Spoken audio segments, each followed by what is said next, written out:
ത്രിയേക ദൈവത്തിൻ്റെ ധന്യതിരുനാമത്തിന് മഹത്വം ഉണ്ടാവട്ടെ.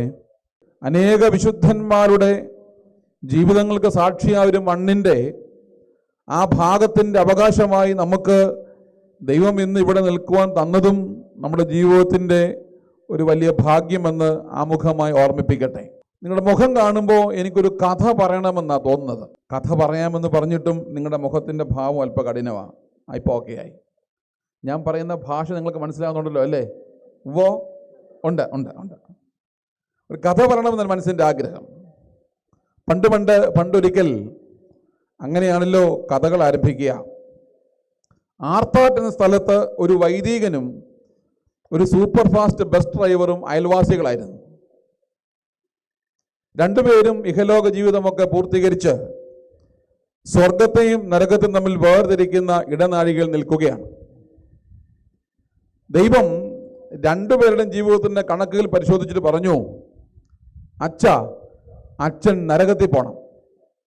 ഈ സൂപ്പർ ഫാസ്റ്റ് ബസ് ഡ്രൈവറോട് പറഞ്ഞു, താങ്കൾ സ്വർഗത്തിൽ പോകണം. ആർക്ക് ദേഷ്യം വന്ന് കാണും? അച്ഛന്. കാരണം എന്താണ്? ഇത്രയും സുവിശേഷവും പ്രബോധനമൊക്കെ നിർവഹിച്ച് അച്ഛനോട് നിർദാക്ഷിണ്യം ദൈവം പറയാണ്, താങ്കൾ ഇവിടെ പോകണം, നരകത്തിൽ പോകണം. അച്ഛൻ കുപിതനായ ദൈവത്തോട് ചോദിച്ചു, അങ്ങനത്തെ ഒരു അന്യായമാണ് പറയുന്നത്. ദൈവം ശാന്തനായി പറഞ്ഞു, അത് അച്ഛൻ്റെ കുഴപ്പമല്ല, അച്ഛൻ്റെ പ്രസംഗത്തിൻ്റെ കുഴപ്പമല്ല. ഈ അടുത്ത കാലത്ത് ആർത്താറ്റ് പോയി ധ്യാനവും പ്രസംഗമൊക്കെ നടത്തിയല്ലോ. പക്ഷെ അച്ഛൻ്റെ പ്രസംഗം കേട്ട് അനേകർ ഉറങ്ങിപ്പോയി. എന്തു പറ്റി? അപ്പോൾ ദൈവം പറഞ്ഞു, ഉറങ്ങിയതൊരു കുഴപ്പമല്ല. ദൈവം പറയുന്ന ക്ലാരിഫിക്കേഷൻ എങ്ങനെയാണ്? ഉറങ്ങിയത് കുഴപ്പമല്ല, പക്ഷേ അച്ഛൻ സുവിശേഷം പറഞ്ഞ് അനേകരെ ഉറക്കി. അതുകൊണ്ട് അച്ഛനോട് പോകണം, നരകത്തിൽ പോകണം. എന്നാൽ ഈ സൂപ്പർ ഫാസ്റ്റ് ബസ് ഡ്രൈവർ, കേരളത്തിൽ ബഹുഭൂരിപക്ഷം എന്ന റോഡുകളുടെ അവസ്ഥ അറിയാം. ഒരു കുഴിയിൽ മറ്റു കുഴിയിലേക്ക് വാഹനം ഓടുക. അത് മാത്രമല്ല, വാഹനം സൂപ്പർ ഫാസ്റ്റ് ആയതുകൊണ്ട് അതിനോടുവാൻ നിശ്ചയിക്കപ്പെട്ട വേഗതയുമുണ്ട്. പലപ്പോഴും അതിൽ കയറുന്നവർക്കും അതിൽ കാണുന്നവർക്കും വേഗത കണ്ടുകൊണ്ട് ചങ്കത്ത് കൈവച്ചുകൊണ്ട് എൻ്റെ ദൈവമേ എന്ന് വിളിക്കും. അപ്പോൾ ഒരുപാട് ആളുകളെ കൊണ്ട് എൻ്റെ ദൈവം എന്ന് വിളിപ്പിച്ചത് ആരാ? ഈ സൂപ്പർ ഫാസ്റ്റ് ബസ് ഡ്രൈവറാണ്. അതുകൊണ്ട് ദൈവം പറഞ്ഞു, എവിടെ പോകണം? സ്വർഗത്തിൽ പോകണം. കഥ ഇവിടെ തീർന്നു. ഈ കഥ എന്തിനാ പറഞ്ഞത്? ഉറങ്ങരുത്, അത് നിങ്ങളുടെ ആവശ്യമാണ്. പക്ഷേ എൻ്റെ ആവശ്യം എന്താ? ഇവിടെ പ്രസംഗിച്ചു എന്നുള്ള കാരണം കൊണ്ട് ദൈവം എന്നെ നരകത്തിൽ വിടരുത് എന്നുള്ള എൻ്റെ ആഗ്രഹം. 1. 2, ഒരു ശ്ലീഹ ഇങ്ങനെ പ്രസംഗിച്ചുകൊണ്ടിരിക്കുകയായിരുന്നു. ഈ പ്രസംഗം കേൾക്കാനായിട്ട് ഒരു മനുഷ്യൻ ഗോപുരത്തിൻ്റെ മുകളിൽ ഇരിപ്പുണ്ടായിരുന്നു. അയാളുടെ പേരാണ് യൂത്തിക്കോസ്. ആരാണ്? യൂത്തിക്കോസ്. അപ്പോൾ ഇങ്ങനെ അദ്ദേഹം ഗോപുരത്തെ ഇരിക്കുന്ന പോലെ നിങ്ങളുടെ വികാരി അച്ഛന്മാർ നിങ്ങളിങ്ങനെ പീഠത്തെ ഇരുത്തിയേക്കുക. എന്തിനാ? പ്രസംഗം കേൾക്കാൻ അല്ലേ? യൂത്തിക്കോസ് ഗോപുരത്തിൽ ഇരുന്ന പോലെ നിങ്ങളിങ്ങനെ പീഠത്തെ ഇരിക്കുകയാണ്. ശ്ലീഹ പ്രസംഗിച്ചങ്ങോട്ട് എൻ്റെ മൂർധന്യാവസ്ഥ വന്നപ്പോൾ ഇയാൾ ഉറക്കം തോണി താഴെ വീണു, കഴുത്തൊടിഞ്ഞ് മരിച്ചുപോയി. മരിച്ചുപോയി എന്ന് പറഞ്ഞു. ഞാൻ പ്രസംഗിന് പറഞ്ഞു വരുമ്പോൾ നിങ്ങൾ ഉറക്കം തൂങ്ങി താഴെ വീണ് കഴുത്തൊടിഞ്ഞ് ചത്തുപോയാൽ ആ ശ്ലീഹായ്ക്ക് ഉയർപ്പിക്കാൻ കഴിവുണ്ടായിരുന്നു, ഞങ്ങൾക്ക് അടക്കാൻ മാത്രമേ കഴിവുള്ളൂ. അതുകൊണ്ട് ഉറങ്ങരുതേ എന്നുള്ള അപേക്ഷയോടെ കഥയിൽ നിന്ന് കാര്യത്തിലേക്ക്. പ്രിയപ്പെട്ടവരെ, നോമ്പിൻ്റെ മനോഹരമായ ദിവസങ്ങളിലൂടെ യാത്ര ചെയ്യുന്നത് അല്ലേ? നോമ്പ് നോൽക്കുന്നവൻ്റെ തലമുറ ആരോട് കലർന്നിരിക്കും? മാലാഖമാരോട് കലർന്നിരിക്കും. നോമ്പ് സ്വർഗത്തിലേക്ക് കയറ്റുന്ന ഗോവേണിയാണ്. ഇതെല്ലാം നമുക്കറിയാം അല്ലേ? ഇതൊക്കെ അറിയാമാഞ്ഞിട്ടും നമ്മൾ നോക്കുന്ന നോമ്പിൻ്റെ കാതലായ ജീവിത പ്രസക്തി എന്താണെന്ന് നമുക്കറിയില്ല. ഈ അടുത്ത കാലത്ത് ഒരു പയ്യൻ, നമുക്കറിയാമല്ലോ, സന്ധ്യയ്ക്ക് അപ്രൈമിൻ്റെ മെമ്ര പാടും അല്ലേ? ഞങ്ങൾക്കുള്ള കർത്താവേ അല്ലേ? അതിൻ്റെ ഏറ്റവും അവസാന ഭാഗത്തേക്ക് വരുമ്പോൾ ചൊല്ലുന്നുണ്ട്, മോശയും ഏലിയാവും. അവർക്ക് ചൊല്ലിക്കേ, മോശയും ഏലിയാവും 40 ദിവസം നമ്മുടെ കർത്താവും നോറ്റു.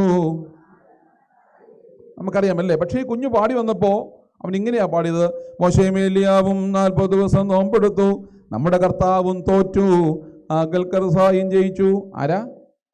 നമ്മുടെ കർത്താവ് എന്ത് ചെയ്തു? നമ്മുടെ കർത്താവ് തോറ്റു. ആര് ജയിച്ചു? പക്ഷേ നിങ്ങളെപ്പറ്റിയല്ല ഞാൻ പറയുന്നത്. പക്ഷേ നിങ്ങൾ നല്ല മനുഷ്യരാണ്. നിങ്ങളുടെ അച്ഛൻ പറഞ്ഞ് 40 ദിവസം ഇവിടെ നോമ്പെടുക്കും, കുമ്പിടിയിലുണ്ട്, സന്ധ്യാപ്രാർത്ഥനയുണ്ട്, ഒക്കെ ശരിയാണ്. പക്ഷെ പലപ്പോഴും നമ്മുടെ നോമ്പ് കണ്ട് ആര് തോറ്റുപോവുകയാ? കർത്താവ് തോറ്റുപോകുക. കാരണം എന്താ? നമ്മൾ നോക്കുന്ന നോമ്പിൻ്റെ പ്രത്യേകത കേവലം നമ്മുടെ ഉദര നിയന്ത്രണം മാത്രമാണ്. എന്താ? കേവലം നമ്മുടെ ഉദര നിയന്ത്രണം മാത്രമാണ്. എന്നാൽ നമ്മുടെ സംസാരം, നമ്മുടെ കേൾവി, നമ്മുടെ മനനം, നമ്മുടെ ഇന്ദ്രിയങ്ങൾ, ഇവയൊക്കെ നോമ്പിലാണോ എന്നുള്ളത് ഒരു ചോദ്യമാവണം. ഈ വക കാര്യങ്ങളെല്ലാം നിയന്ത്രണ വിധേയമാകുമ്പോഴാണ് നോമ്പിൽ നമ്മുടെ കർത്താവ് ജയിക്കുന്നത്. മനസ്സിലാകുന്നുണ്ടല്ലോ? അതുകൊണ്ട് ഈ നോമ്പ് കർത്താവിന് ജയിക്കാനുള്ള അവസരമായിരിക്കണം. 2, ഒരു സസ്യത്തിൽ നിന്ന് നല്ല അംശങ്ങൾ പുറത്തു വരുമ്പോൾ നാം എന്ത് കാണും? ഒന്നിന് മൊട്ട്, അല്ലെങ്കിൽ അതിന് പൂവ്. ശരിയോ തെറ്റോ? അല്ലേ?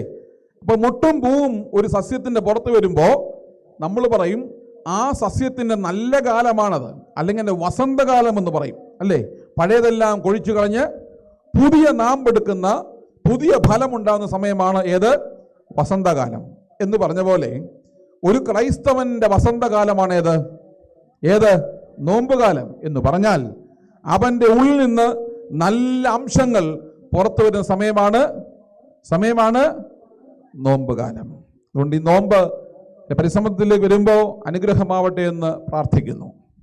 പ്രിയപ്പെട്ടവരെ, നമുക്കറിയാം മുൻകാലങ്ങളെക്കാൾ ദൈവം നമ്മളെയൊക്കെ ഈ കാലം അനുഗ്രഹിച്ചിട്ടുണ്ടല്ലേ? ഉണ്ടോ ഇല്ലയോ? കാരണം നമ്മുടെ വസ്ത്രരീതി മാറി, അല്ലേ?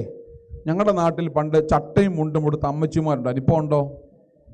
അല്ലേ? ഇന്ന് വംശനാശം സംഭവിക്കുന്ന ചട്ടയും മുണ്ടുമില്ല, അല്ലേ? വസ്ത്രധാരണം മാറി, നമ്മുടെ ഭാഷാശൈലി മാറി, ആഹാര സമ്പ്രദായങ്ങൾ മാറിയോ ഇല്ലയോ? നമ്മുടെ കമ്മ്യൂണിക്കേഷൻ മാറി, നാം ഇടപെടുന്ന മേഖലകൾ മാറി. ഇപ്പം എങ്ങനെ മാറ്റങ്ങൾക്ക് വിധേയപ്പെട്ടുകൊണ്ടിരിക്കുകയാണ്. ഒപ്പം നമുക്കറിയാം വിജ്ഞാന വിസ്ഫോടനം നടന്നുകൊണ്ടിരിക്കുക. ആണോ അല്ലയോ? ഇപ്പം അമേരിക്ക നടക്കുന്ന കാര്യം കുന്നംകുളം തിരുന്ന് എനിക്കറിയാൻ പറ്റുമോ ഇല്ലയോ? പറ്റും, അല്ലേ? ഇങ്ങനെ വിജ്ഞാനത്തിൻ്റെ വിസ്ഫോടനങ്ങൾ സംഭവിച്ചുകൊണ്ടിരിക്കുന്നു. അതുമാത്രമല്ല, മനുഷ്യന് ആഗ്രഹിക്കുന്നുണ്ട് എങ്ങനെയെങ്കിലും ചന്ദ്രനിൽ വരെ പോയി 10 സെൻറ്റ് വസ്തു മേടിച്ച് വീട് വെക്കാനുണ്ട്. ആണോ അല്ലയോ? മനുഷ്യൻ ആഗ്രഹിക്കുന്ന കാര്യമാണ്, അല്ലേ? ചന്ദ്രനിൽ വരെ പോയി ഒരു 10 സെൻറ്റ് വസ്തു മേടിച്ച് വീട് വെക്കണമെന്ന് മനുഷ്യൻ ആഗ്രഹിക്കുന്നുണ്ട്. അതുമാത്രമല്ല, കോടികൾ മുടക്കി അന്തർവാഹിനികൾ നിർമ്മിച്ച് അതിൽ യാത്ര ചെയ്ത് ടൈറ്റാനിക് കാണുവാൻ പോയി എന്ത് പറ്റുന്നു? പൊട്ടിത്തെറിച്ച് ചാകുന്നു. ഇങ്ങനെ നമ്മുടെ മാറ്റങ്ങളുടെ പ്രതിഭാസങ്ങൾ ഇങ്ങനെ അലതല്ലിക്കൊണ്ടിരിക്കുന്ന ഒരു കാലഘട്ടത്തിലാണ് നാം ജീവിക്കുന്നത്. അപ്പം മുൻകാലങ്ങളെക്കാൾ ദൈവം നമ്മളെ അനുഗ്രഹിച്ചിട്ടുണ്ട് എന്നുള്ളത് വാസ്തവമാണ്. പക്ഷേ ദൈവം നമ്മെ ഇങ്ങനെ അനുഗ്രഹിച്ചിട്ടും നമുക്കുണ്ടാവുന്ന അടിസ്ഥാനപരമായ പ്രശ്നം നമുക്ക് നല്ലതുപോലെ ജീവിക്കാൻ അറിയുകയില്ല എന്നുള്ളതാണ്. ശരിയോ തെറ്റോ? ഈ ധ്യാനം അതാണ്. ഇത്രമാത്രം മാറ്റങ്ങളും പരിവർത്തനങ്ങളും സാമ്പത്തികവും എല്ലാ നിലയിലും മാറ്റങ്ങൾ ഉണ്ടായിട്ടും നമ്മെ സംബന്ധിച്ച് പറഞ്ഞാൽ നമുക്ക് നല്ലതുപോലെ ജീവിക്കാൻ അറിയുകയില്ല എന്നുള്ളത് ഈ കാലഘട്ടത്തിൻ്റെ പ്രശ്നമാണ്. രാവിലെ പത്രം വായിക്കാൻ ഇഷ്ടമാണോ അല്ലയോ? ഞാൻ സ്കൂളിലുള്ളപ്പം ചെയ്യുന്ന പണി ആദ്യം എന്താ അറിയാമോ? രാവിലെ നമസ്കാരം കഴിഞ്ഞ പത്രമെല്ലാം എടുത്ത് പാത്തു വെക്കും. കാരണം എന്താ? പത്രമെല്ലാം എടുത്ത് പാത്തു വെക്കും. കാരണം എന്താ? നമുക്കറിയാം, ഒരു കാലഘട്ടത്തിൽ പത്രം എടുത്താൽ നമ്മൾ കാണുന്ന വാർത്ത എന്താണ്? ഇന്ത്യയുടെ ഇക്കണോമിക് സ്ഥിതി കൂടുന്നു, നല്ല അവാർഡുകൾ ലഭിക്കുന്നു, നല്ല നല്ല മനുഷ്യന് പോസിറ്റീവായി നൽകുന്ന വാർത്തകളാണ് ഉണ്ടായിരുന്നല്ലേ? ഇപ്പം ഇന്ന് കാണുന്നതോ അമ്മ എങ്ങനെ കുഞ്ഞിനെ കൊല്ലുന്നു, ഭാര്യ എങ്ങനെ ഭർത്താവിനെ കൊല്ലുന്നു, പാമ്പിനെ കൊണ്ട് എങ്ങനെ ഒരാളെ കൊല്ലാം, സ്ത്രീധനത്തിന് വേണ്ടി എങ്ങനെ അപായപ്പെടുത്താം. ആണോ അല്ലയോ? കുംഭകോണം, സൂര്യപ്രകാശം, മനസ്സിലാക്കി എടുത്തോളാം ഞാൻ പറയുന്നത് എന്നുള്ളത്. എന്ന് വേണ്ട, സർവത്ര നിലയിലും ഇന്ന് സംഭവിച്ചുകൊണ്ടിരിക്കുന്ന ഒരു കാര്യം നമ്മുടെ നാട്ടിൽ നടക്കുന്ന അപജയത്തിൻ്റെ കഥകളാണ്, അല്ലേ? അതിൻ്റെ അടിസ്ഥാനപരമായ കാരണം എന്താണ്? നമുക്ക് നല്ലതുപോലെ ജീവിക്കാൻ അറിയുകയില്ല എന്നുള്ളതാണ് ഇതൊക്കെ കാണുമ്പോൾ നാം കാണേണ്ടുന്ന വസ്തുത എന്നുള്ളത്. ഞങ്ങളുടെ നാട്ടിൽ നടന്നത് 2 ആഴ്ച മുമ്പ് ഒരു പെങ്കൊച്ച് പ്രസവിച്ചു. 28 ദിവസം മാത്രം പ്രായമുള്ള കുഞ്ഞിനെയും കൊണ്ട് ഡോക്ടറെ കാണാൻ വന്നു. ഭർത്താവ് പുറത്ത് വെയിറ്റ് ചെയ്യുകയാണ്. ഈ കൊച്ചു ഡോക്ടറെ കാണാൻ പോയിട്ട് ഈ കുഞ്ഞിനെ കൊണ്ട് ബാത്റൂമിൽ പോയിട്ട് ടാപ്പ് തുറന്ന് ബക്കറ്റിൽ വെള്ളം നിറച്ചു. 28 ദിവസം പ്രായമുള്ള കുഞ്ഞിന് എന്ത് ചെയ്തു? ബക്കറ്റ് മുക്കിക്കൊന്നു. അത് വലിയൊരു ന്യൂസായിരുന്നു അല്ലേ? ഒരു ദിവസം രാവിലെ എഴുന്നേറ്റ് വരുന്നൊരു കുഞ്ഞിൻ്റെ മനസ്സിലേക്ക് കൊടുക്കുന്ന ന്യൂസ് എന്താണ്? അമ്മ കുഞ്ഞിനെ കൊന്നു എന്നുള്ളതാണ്. അപ്പം അതുകൊണ്ട് നല്ലതായിട്ട് ജീവിക്കാൻ നമുക്ക് അറിയുകയില്ല എന്നുള്ളത് ഈ കാലഘട്ടത്തിൻ്റെ വലിയ പ്രശ്നമാണ്. അതുകൊണ്ട് നല്ല ബന്ധങ്ങൾ സൃഷ്ടിക്കപ്പെട്ടെങ്കിൽ മാത്രമേ ഈ കാലഘട്ടത്തിൽ നാം ജീവിക്കുന്നത് കൊണ്ട് അർത്ഥമുള്ളൂ. നിങ്ങൾ ഈ നോമ്പ് നോക്കുന്നതിന് പ്രധാനപ്പെട്ട ഒരു കാരണം നിങ്ങൾ ചിന്തിക്കേണ്ടത് നല്ല ബന്ധങ്ങൾ സൃഷ്ടിക്കപ്പെടണം. നല്ല ബന്ധങ്ങൾ സൃഷ്ടിക്കപ്പെട്ടെങ്കിൽ മാത്രമേ നമ്മുടെ വിശുദ്ധ കുർബാനയ്ക്ക് അർത്ഥമുണ്ടാവുകയുള്ളൂ. നല്ല ബന്ധങ്ങൾ സൂക്ഷിക്കപ്പെട്ടെങ്കിൽ മാത്രമേ ഈ ധ്യാനങ്ങൾക്ക് അർത്ഥമുണ്ടാവുകയുള്ളൂ. നല്ല ബന്ധങ്ങൾ സൂക്ഷിക്കപ്പെട്ടെങ്കിൽ മാത്രമേ നാം ഈ ഭൂമിയിൽ ജീവിച്ചു എന്നുള്ളതിന് അടയാളം ഉണ്ടാവുകയുള്ളൂ. മനസ്സിലാവുന്നുണ്ടോ? അതുകൊണ്ട് വിശുദ്ധമായ ബന്ധങ്ങൾ കാത്തുപരിപാലിക്കുന്ന ഒരു നല്ല ആത്മീയ ജീവിതത്തിൻ്റെ പൈതൃകത്തിൻ്റെ പിന്നാമ്പുറങ്ങളിലേക്ക് നമുക്ക് നമ്മുടെ ജീവിതങ്ങളെ ഒന്ന് കൊണ്ടുപോകാൻ ആഗ്രഹിക്കുക. നമുക്കറിയാം, നമ്മൾ ബന്ധങ്ങളെ പറ്റി പറയുമ്പോൾ പറയാറുണ്ട് എൻ്റെ അപ്പൻ. മനുഷ്യനിങ്ങനെ പറയുന്നത് എൻ്റെ അപ്പൻ, എൻ്റെ അമ്മ, എൻ്റെ മക്കൾ എന്ന് പറയാറുണ്ടല്ലേ? എൻ്റെ ചേർത്തോണ്ടാണ് പറയുന്നത്. അതിൻ്റെ അർത്ഥം എന്താ? നിങ്ങളുടെ പറ അല്ലേ, നിങ്ങൾ ഉറങ്ങിപ്പോകും. എൻ്റെ ചേർത്ത് പറയുമ്പോൾ അർത്ഥം എന്താ? എനിക്ക് പറയാൻ ഇഷ്ടം ഇതാണ്, രക്തബന്ധമാണ് അല്ലേ? എൻ്റെ അപ്പൻ എന്ന് പറയുമ്പോൾ അതിൻ്റെ അടിസ്ഥാനം എന്താണ്? രക്തബന്ധമാണ്. എൻ്റെ അമ്മ എന്ന് പറയുമ്പോൾ അടിസ്ഥാനം എന്താണ്? രക്തബന്ധമാണ്. എൻ്റെ മക്കൾ എന്ന് പറയുമ്പോൾ എൻ്റെ ചേർത്ത് പറയുകയാണെങ്കിൽ അതിൻ്റെ അടിസ്ഥാനം എന്താണ്? രക്തബന്ധമാണ് അല്ലേ? നമ്മൾ കാണുന്ന ബന്ധങ്ങളുടെ ഒരു ഭാഗമാണ് ഈ രക്തബന്ധം. രണ്ടാമത്, ഈ ബന്ധങ്ങൾ ഊട്ടി ഉറപ്പിക്കാനായിട്ട് ഒരു 10-60 വർഷത്തിനിടെ മനുഷ്യൻ കണ്ടെത്തിയ ഒരു സമ്പ്രദായമാണ് ഈ കുടുംബയോഗം.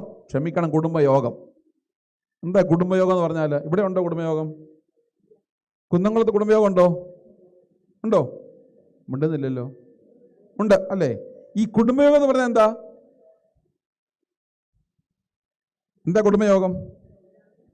നമുക്കറിയാം, ഒരു കാലഘട്ടത്തിൽ ഒരു വീട്ടിൽ കോഴി അടവച്ചിറക്കുന്ന പോലെ 8, 10, 12 മക്കൾ വീട്ടിലുണ്ട്. ശരിയല്ലേ? പട്ടിണിയാണ്, പരിവട്ടമാണ്, ദാരിദ്ര്യമാണ്, ഒക്കെ ശരിയാണ്. പക്ഷേ കോഴി അടവച്ചിറക്കുന്ന പോലെ ഒരുപാട് മക്കൾ നമ്മുടെ വീടുകളിൽ ഉണ്ടായിരുന്നു അല്ലേ? ഇന്ന് നാനോ ടെക്നോളജിയുടെ ഭാഗമായി നാനോ ഫാമിലി വന്ന് 1 അരമുറിയും 3/4 മുറിയും 1/4 മുറിയൊക്കെ മക്കളായി അല്ലേ? അപ്പോൾ ഇങ്ങനെ 1/4 മുറി, അരമുറിയും 3/4 മുറിയുള്ള മക്കൾക്ക് നമ്മൾ ഒരുമിച്ച് കൂടി പറഞ്ഞു കൊടുക്കുകയാണ്, മോനെ ദാ അതാണ് നിന്റെ അപ്പൻ്റെ ചേട്ടൻ, ദാ അതാണ് നിന്റെ അപ്പൻ്റെ അനിയൻ. ആണോ അല്ലയോ? അങ്ങനെ പറഞ്ഞു കൊടുക്കാൻ, ഒരുമിച്ച് സംഗമിക്കുവാൻ മനുഷ്യൻ കണ്ടെത്തിയ ഒരു ഉപാധിയാണ് ഏത്? കുടുംബദ്രോഹമല്ല, പിന്നെ കുടുംബയോഗം. മനസ്സിലാകുന്നുണ്ടോ?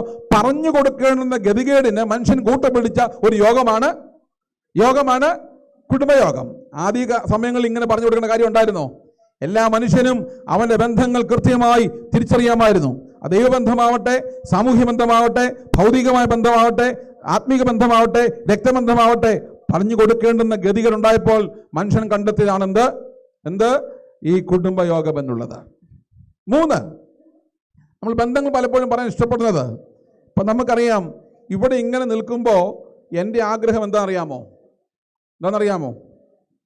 ഈ ഒരു 1-1.5 മണിക്കൂർ പ്രസംഗിക്കണം, നമസ്കാരം തികയ്ക്കണം, അല്പം ആഹാരം കഴിക്കണം, അത് ഉച്ച കുറച്ചുകൂടെ പ്രസംഗിക്കണം, ഒരു 3-3 എവിടെ പോകണം?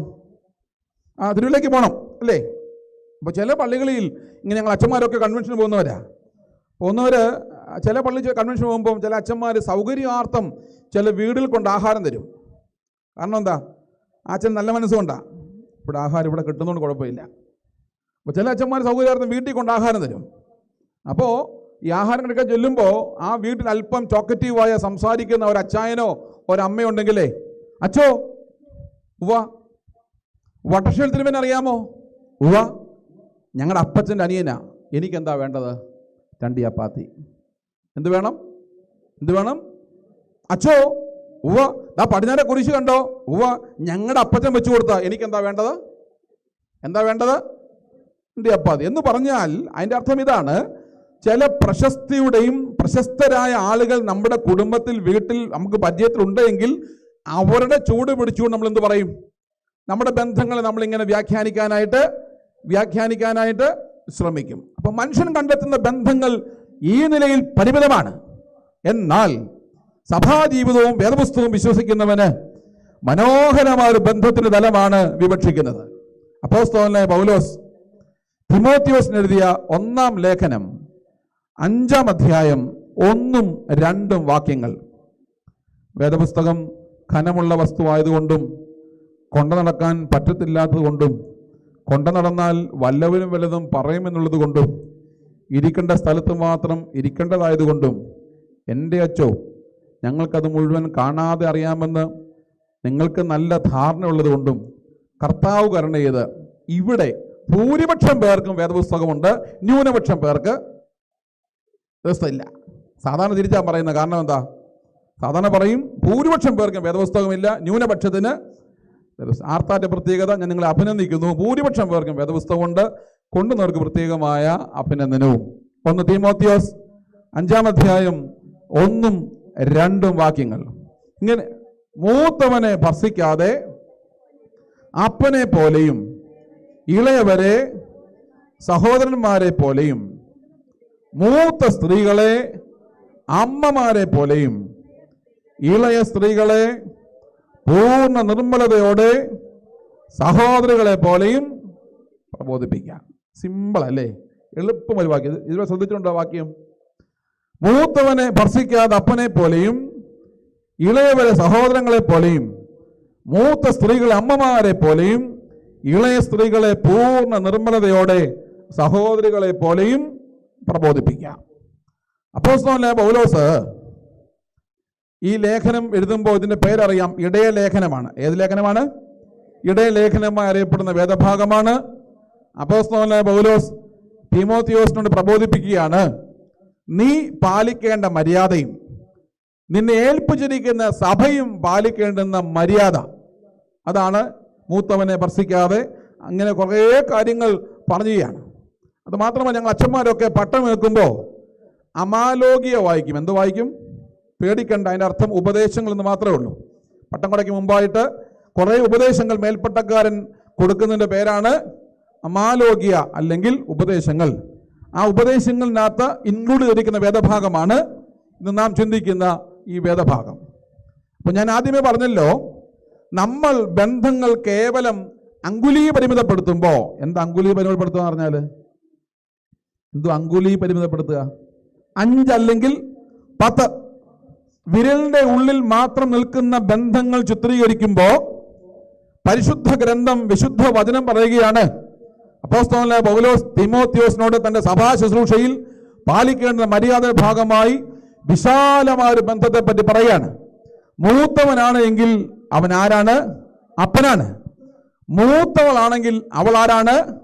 അമ്മയാണ്. ഇളയവനാണെങ്കിൽ അവൻ ആരാണ്? സഹോദരനാണ്. ഇളയവളാണെങ്കിൽ അവൾ ആരാണ്? സഹോദരിയാണ്. മനസ്സിലാകുന്നുണ്ടോ? ഞാനും നിങ്ങളും ഇങ്ങനെ പരിമിതപ്പെടുത്താൻ ശ്രമിക്കുന്ന ബന്ധങ്ങളുടെ ഒരു ലോകത്തിൽ നിന്ന് വിശാലമായ, തിയോളജിയിൽ ഒരു പദപ്രയോഗമുണ്ട്, ബിയോണ്ട് ദ ബൗണ്ടറി, അതിരുകൾക്കപ്പുറമുള്ള വിശാലമായ ഒരു ബന്ധത്തിൻ്റെ അടിസ്ഥാനത്തിലേക്ക് വേദപുസ്തകം നമ്മളെ കൂട്ടിക്കൊണ്ടുപോവുകയാണ്. വേദപുസ്തകം വചനം പറയുന്നു, മൂത്തവൻ ബന്ധങ്ങളുടെ സൃഷ്ടിയിൽ അപ്പനായും മൂത്തവൾ അമ്മയായും ഇളയവർ സഹോദരനായും സഹോദരിയുമായുള്ള ഒരു വിശാലമായ ഒരു ബന്ധത്തിൻ്റെ തലം. അതുകൊണ്ടാണ് തത്വമസിയില് സുകുമാർ അഴീക്കോട് മാഷ് മനോഹരമായി എഴുതി വെച്ചത്, ത്രേതായുഗത്തിൻ തീർത്ഥക്കരയിൽ തപോധനന്മാരെവിടെ, പ്രപഞ്ച സംസ്കാരത്തിൻ വിത്തുകൾ പവിത്ര മണ്ണിൽ പാകി, മനുഷ്യനൊന്നേ മനസ്സുകളൊന്നേ ഭാരതഭൂവിൻ മക്കളൊന്ന് എന്ന് പറഞ്ഞാൽ ജാതിമത വർഗവർണ്ണ വ്യത്യാസങ്ങൾക്ക് അതീതമായി എല്ലാ മനുഷ്യനും പാലിക്കപ്പെടണമെന്ന വലിയൊരു മാന്യതയാണ്. മൂത്തവൻ അപ്പനായും മൂത്ത സ്ത്രീ അമ്മയായും ഇളയവർ സഹോദരനായും സഹോദരിയുമായുള്ള ഒരു വലിയ ബന്ധത്തിൻ്റെ വിശാലത വേദവചനം നമ്മോട് സംവദിക്കുന്നു. 2, നമുക്കറിയാം the 3 pillars of orthodox faith. Orthodox വിശ്വാസത്തിന് 3 തൂണുകളുണ്ട്. ആർക്കെങ്കിലും പറയാമോ? ശരി ഉത്തരം പറയുന്നവർക്ക് നിങ്ങളുടെ വികാരി അച്ഛൻ്റെ കയ്യിലെ സ്വർണ്ണമോതിരം ഊരി തരും സമ്മാനമായിട്ട്. The three pillars of Orthodox faith. Orthodox വിശ്വാസത്തിന് 3 തൂണുകളുണ്ട്.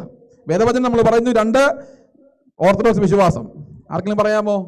അറിയത്തില്ല. സമയം പോയി, സമ്മാനവും പോയി, അച്ഛൻ ആശ്വാസവുമായി. ഒന്നാമത്തെ തൂണിങ്ങനെയാണ്. കാണാതെ പഠിച്ചോണം. നമുക്കൊരു ആർത്താറ്റുകാർക്ക് ചരിത്രം ഒത്തിരി ഉള്ളവരാ കേട്ടോ. ഇത് 3ഉം ഏത് ഉറക്കത്തിലും കാണാൻ പറയേണ്ട ഒരു ഓർത്തഡോക്സുകാരൻ.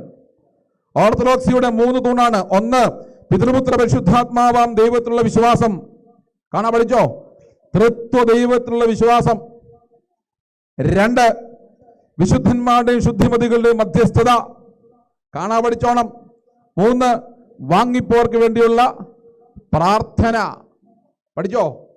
3 കാര്യങ്ങളാണ് പറഞ്ഞത്. 1 പിതൃപുത്ര പരിശുദ്ധാത്മാവാം ദൈവത്തിലുള്ള വിശ്വാസം. 2 വിശുദ്ധന്മാരുടെയും ശുദ്ധിമതികളുടെയും മധ്യസ്ഥത.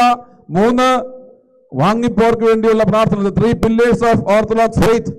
ഒന്നാമത്തെ തൂണ് മാത്രം ഇങ്ങോട്ട് എടുക്കുകയാണ്. പിതൃപുത്ര പരിശുദ്ധാത്മാവാം ദൈവത്തിലുള്ള വിശ്വാസം.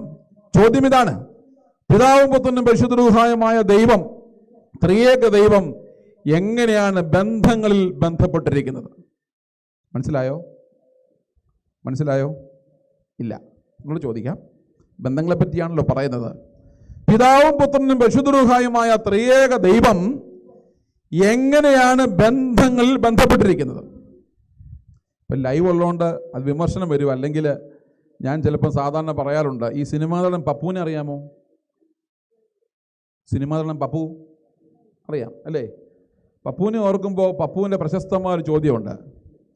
താൻ ആരാണെന്ന് തനിക്കറിയാൻ വയ്യായെങ്കിൽ താൻ എന്നോട് ചോദിക്കണം താൻ ആരാണെന്ന് എന്ന് പറഞ്ഞ പോലെ ഞാൻ ചോദിച്ചത്, പിതാവും പുത്രനും പരിശുദ്ധ റൂഹായുമായ ത്രിയേക ദൈവം എങ്ങനെയാണ് ബന്ധങ്ങളിൽ ബന്ധപ്പെട്ടിരിക്കുന്നത്?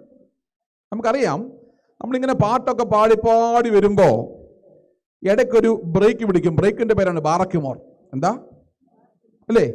നമ്മൾ ഈ പാട്ട് പാടി വരുമ്പോൾ മാതാവിൻ്റെ കുക്കുലിയോൻ, വിശുദ്ധന്മാരുടെ, അതുപോലെ തന്നെ പുരോഹിതന്മാരുടെ, സ്ലീബായുടെ, വാങ്ങിപ്പോയുടെ കുക്കുലിയനൊക്കെ ചൊല്ലുമ്പോൾ എല്ലാ പാട്ടിനിടയ്ക്ക് ഒരു ബ്രേക്ക് പിടിക്കും. ബ്രേക്കിൻ്റെ പേരാണ് ബാറക്യുമോർ. അത് വണ്ടി സ്റ്റാർട്ട് ചെയ്യുന്നത് എങ്ങനെയാ? ആണോ അല്ലയോ? അല്ലെ? അമ്മമാർ പറഞ്ഞേ, കൂടുതൽ അമ്മമാരാണല്ലോ. ഈ പുട്ടിന് സ്വാദ് കൂടെ എന്ത് ചെയ്യണം? തേങ്ങ ഇടരുത്, തേങ്ങാപ്പീര ഇടണം. എന്തിടണം?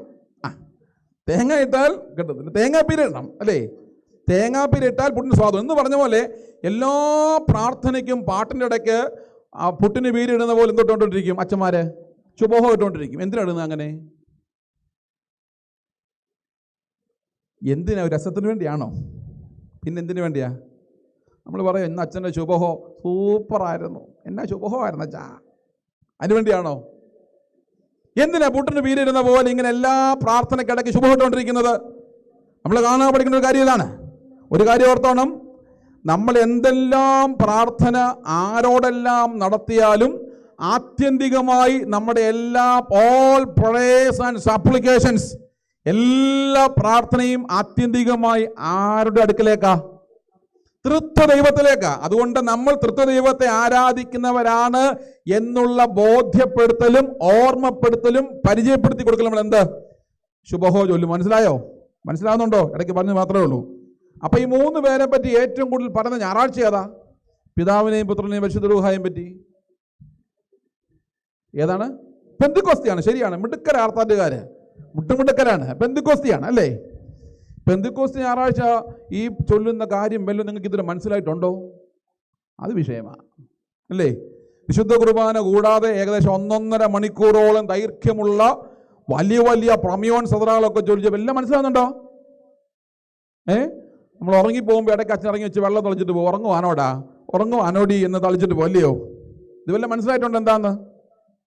വാസ്തവത്തിൽ ഈ 3 പ്രമിയോൻ സദറാകളും ഈ പ്രാർത്ഥന ഒന്ന് ക്രോഡീകരിച്ച് അതൊന്ന് സമ്മപ്പ് ചെയ്ത് 2 സെന്റൻസിൽ പറയാം. ഇത്രയേ ഉള്ളൂ. പിതാവില്ലാതെ പുത്രനില്ല, റൂഹായില്ല. പുത്രനില്ലാതെ പിതാവില്ല, റൂഹായില്ല. റൂഹായില്ലാതെ പിതാവില്ല, പുത്രനില്ല. എന്നിട്ട് പറയാണ് 3 പേരും 3 ആണ്. പക്ഷെ 3 പേരും ഇതാണ് സാധനം. എൻ്റെ മൂന്നാമത്തെ പ്രയോജനം ചൊല്ലുമ്പോൾ റൂഹയെ പറ്റി കൂടുതൽ പറയും. കാരണം എന്താ? റൂഹ ഇന്ന് നമ്മളെ പരിപാലിക്കുന്നു, റൂഹ നിത്യനാകുന്നു, അഭിഭാജ്യം എന്നൊക്കെ പറഞ്ഞ് തീരുക. പറയുന്നത് മനസ്സിലാകുന്നുണ്ടോ? 3 പേരും 3 പക്ഷെ 3 പേരും എന്ന് പറയാൻ അർത്ഥം ഇതാണ്: പിതാവിനെ പിതാവായിട്ടും പുത്രനെ പുത്രനായിട്ടും റൂഹായിട്ടും 3 പേരെ സെപ്പറേറ്റ് ചെയ്യാണ്ട് ഒരു മനുഷ്യനും ഒരു ശക്തിക്കും പറ്റില്ല എന്നുള്ളത്. അത്രമാത്രം ബന്ധപ്പെട്ടാണ് ഏത് ത്രിയേക ദൈവം അല്ലേ? ഈ കപ്പുതോക്യൻ പിതാക്കന്മാരെ പറ്റി അറിയാമോ? വല്യപ്പച്ചൻ്റെ പേര് വെച്ചാൽ പറഞ്ഞത്, പിന്നെ അതിന് കപ്പുതോക്യൻ പിതാക്കന്മാരെ പറ്റി പറയാം. ആരാ കപ്പുതോക്യൻ പിതാക്കന്മാര്? ബസേലിയോസ് ഗ്രിഗോറിയോസ് പിതാക്കന്മാര്, ഭൂലോക മൽപ്പാന്മാരെന്നാ. അദ്ദേഹം ആ പിതാക്കന്മാര് ഈ തൃത്വദൈവത്തെ പറ്റി പറഞ്ഞത് അതിനകത്ത് അല്പം വേദവിപരീതം ഉണ്ടെങ്കിലും അവർ പറഞ്ഞു ഒന്നും ആർക്കും മനസ്സിലാകും. എന്താ ത്രിയേക ദൈവം എന്ന് പറഞ്ഞു കൊടുത്തൊന്നും മനസ്സിലാകും. അവസാനം പിതാക്കന്മാർ തോറ്റിട്ട് മനുഷ്യന് മനസ്സിലാകുന്ന ഭാഷയെ പറഞ്ഞു കൊടുത്തു. അത് 100% ശരിയല്ല ഞാൻ പറയാൻ പോകുന്നത്. എങ്കിലും പിതാക്കന്മാർ ഈ ജനങ്ങൾക്കൊന്നും മനസ്സിലാക്കാൻ, ത്രിയേക ദൈവം എന്താണെന്ന് മനസ്സിലാക്കാൻ വേണ്ടി പിതാക്കന്മാർ ഇങ്ങനെ പറഞ്ഞു: ഒരു കുടുംബം എടുത്താൽ കുടുംബത്തിൽ അപ്പൻ്റെ സ്ഥാനമാണ് പിതാവാം ദൈവം, അമ്മയുടെ സ്ഥാനമാണ് പുത്രന്റെ ദൈവം, മക്കളുടെ സ്ഥാനമാണ് റൂഹായാകുന്ന ദൈവം എന്ന് പറഞ്ഞാൽ അപ്പൻ അമ്മ മക്കൾ ചേരുന്നതാണ് എന്താണ് കുടുംബം എന്ന് പറഞ്ഞ പോലെ ഈ 3 പേരെ ഒരിക്കലും വിഭജിക്കാൻ പാടില്ലാത്തതുപോലെ, ബന്ധങ്ങൾ മുറിക്കാൻ കഴിയാത്തതുപോലെ ത്രിയേക ദൈവം എന്ന ബന്ധത്തെ ഒരിക്കലും ബന്ധങ്ങളിൽ വേർപിരിക്കുവാൻ കഴിയുകയില്ല. 3 പേരും 3 പക്ഷെ 3 പേരും ഒന്നാണ്.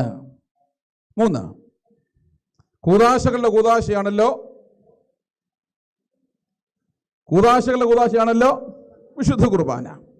ഈ വിശുദ്ധ കുർബാനയ്ക്ക് ബന്ധങ്ങളെ പറ്റി വല്ലതും പറയുന്നുണ്ടോ? വിശുദ്ധ കുർബാനയ്ക്ക് ബന്ധങ്ങളെ പറ്റി വല്ലതും പറയുന്നുണ്ടോ? അറിയില്ല. ഞാൻ ഉദാഹരണം പറയാം. ആർത്താൽ പള്ളിയിലേക്ക് കടന്നു വരുന്നു. പടിഞ്ഞാറെ വാതിൽക്കൽ വന്നൊരു കുരിശൊക്കെ വരച്ച് സാദരമെത്തും നിൻഭവനെ എന്നാർച്ച നിനക്കു കഴിക്കും ഞാൻ എന്നൊക്കെ ചൊല്ലി പള്ളിക്കകത്ത് പ്രവേശിച്ചിട്ട് മുകളിലേക്ക് നോക്കും അല്ലേ? ആരെയാ നോക്കുന്നേ? സത്യം പറയണം, ആരെയാ നോക്കുന്നേ? ദൈവത്തിന്. ഞാൻ പറയാമല്ല, ഫാനിനെ നോക്കും. ആരെ നോക്കും? ഫാൻ നോക്കും. നിങ്ങളെപ്പറ്റിയല്ല കേട്ടോ. കാരണം എന്താ? അവിടെ അമ്മ പറഞ്ഞ കറക്റ്റാ, ചൂട്. കാരണം എന്താ?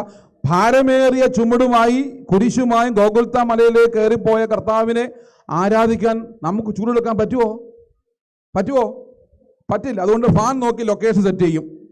ശരി, നിന്ന് കഴിഞ്ഞിട്ട് ദണ്ട് ഇടവും മൂലവും ഒന്ന് അങ്ങോട്ടും ഇങ്ങോട്ടും നോക്കും. എന്തിനാ നോക്കുന്നേ? പറ. ഈ റഡാർ ഇങ്ങനെ കറങ്ങുന്ന പോലെ നോക്കും. എന്താ? ആരപ്പുറം ഇപ്പുറവും? എന്തിനാ അങ്ങനെ നോക്കുന്നത്? വിശുദ്ധ കുർബാനയ്ക്ക് നിന്റെ ഇടവും മൂലം നിൽക്കുന്ന ആരാണെന്ന് നീ എന്തിനാ നോക്കുന്നേ? പറ. ആ അമ്മ കറക്റ്റാ പറഞ്ഞു. ഒരു സാധനം കൊടുക്കണം. എൻ്റെ പേരെന്താണ്? കൈസ്തുതി കൊടുക്കണം. നമുക്ക് ഇഷ്ടമില്ലാത്തവനാ നിൽക്കുന്ന ഇത് കൊടുക്കാൻ പറ്റുമോ? ഇല്ല. നിങ്ങളിവിടുന്ന് പാളയം പള്ളി പോയാലും, നിങ്ങളിവിടുന്ന് കണ്ണൂർ കേളകം പള്ളി പോയാലും വിശുദ്ധ കുർബാനയെ സംബന്ധിക്ക് നിങ്ങൾക്ക് എന്ത് കിട്ടും? പറ. കൈസ്തുതി കിട്ടും. നിങ്ങളുടെ പേര് ചോദിക്കുമോ? നാട് ചോദിക്കുമോ? യോഗ്യത ചോദിക്കുമോ? ഇല്ല. നമ്മൾ സംബന്ധിച്ച് നമുക്ക് എന്ത് കിട്ടും? ഈ കൈസ്തുതി എന്തിനാ തരുന്നത്? ഇതെന്തിനാ തരുന്നത്? അതിന്റെ ബേസിക്കായ കൺസെപ്റ്റാണ് ഈ വാക്യം. മനസ്സിലാവുന്നുണ്ടോ? നിന്റെ ഇടതുവശത്ത് നിൽക്കുന്ന നിന്നേക്കാൾ മൂത്തവനാണെങ്കിൽ അവൻ പൊസസ് ചെയ്യുന്ന സ്ഥാനം നിന്റെ അപ്പന്റെ സ്ഥാനമാണ്. മനസ്സിലാവുന്നുണ്ടോ? ഇപ്പോഴല്ലേ മനസ്സിലായത്? നിന്നേക്കാൾ മൂത്തൊരു സ്ത്രീയാ നിൽക്കുന്നെങ്കിൽ ആർക്കാ കൊടുക്കുന്നത്? നിന്റെ അമ്മയ്ക്കാ കൊടുക്കുന്നത്. നിന്റെ ഇളയവനാണെങ്കിൽ നിന്റെ സഹോദരിയാണ്. ഈ ഒരു കൺസെപ്റ്റിലാണ് ഓർത്തഡോക്സ് ആരാധനയുടെ കൂദാശയായ വിശുദ്ധ കുർബാനയ്ക്ക് കൈവസ്തുതി കൊടുക്കുമ്പോൾ നാം പഠിക്കുന്ന കാര്യം, നമ്മുടെ അപ്പന്, അമ്മയ്ക്ക്, സഹോദരിക്ക് എന്ത് കൊടുക്കുന്നു? കൈസ്തുതി കൊടുക്കുന്നു. മനസ്സിലാകുന്നുണ്ടോ? ബന്ധങ്ങളുടെ ഒരു വിശാലത വിശുദ്ധ കുർബാനയുടെ ആവിഷ്കരണമാണ്. ഇനിയും വല്ല ബന്ധങ്ങളെ പറ്റി പറയുന്നുണ്ടോ വിശുദ്ധ കുർബാനയിൽ? നമുക്കറിയാം, ഇന്ന് ഈ ലൈവ് സ്ട്രീമിംഗ് ഒക്കെ ഉള്ളതുകൊണ്ട് നമ്മളെ ജോർജിൻ്റെ കുഴപ്പമില്ല, നമ്മുടെ സഹോദരനാണ്, അതുകൊണ്ട് എനിക്കൊന്നും പറയാം.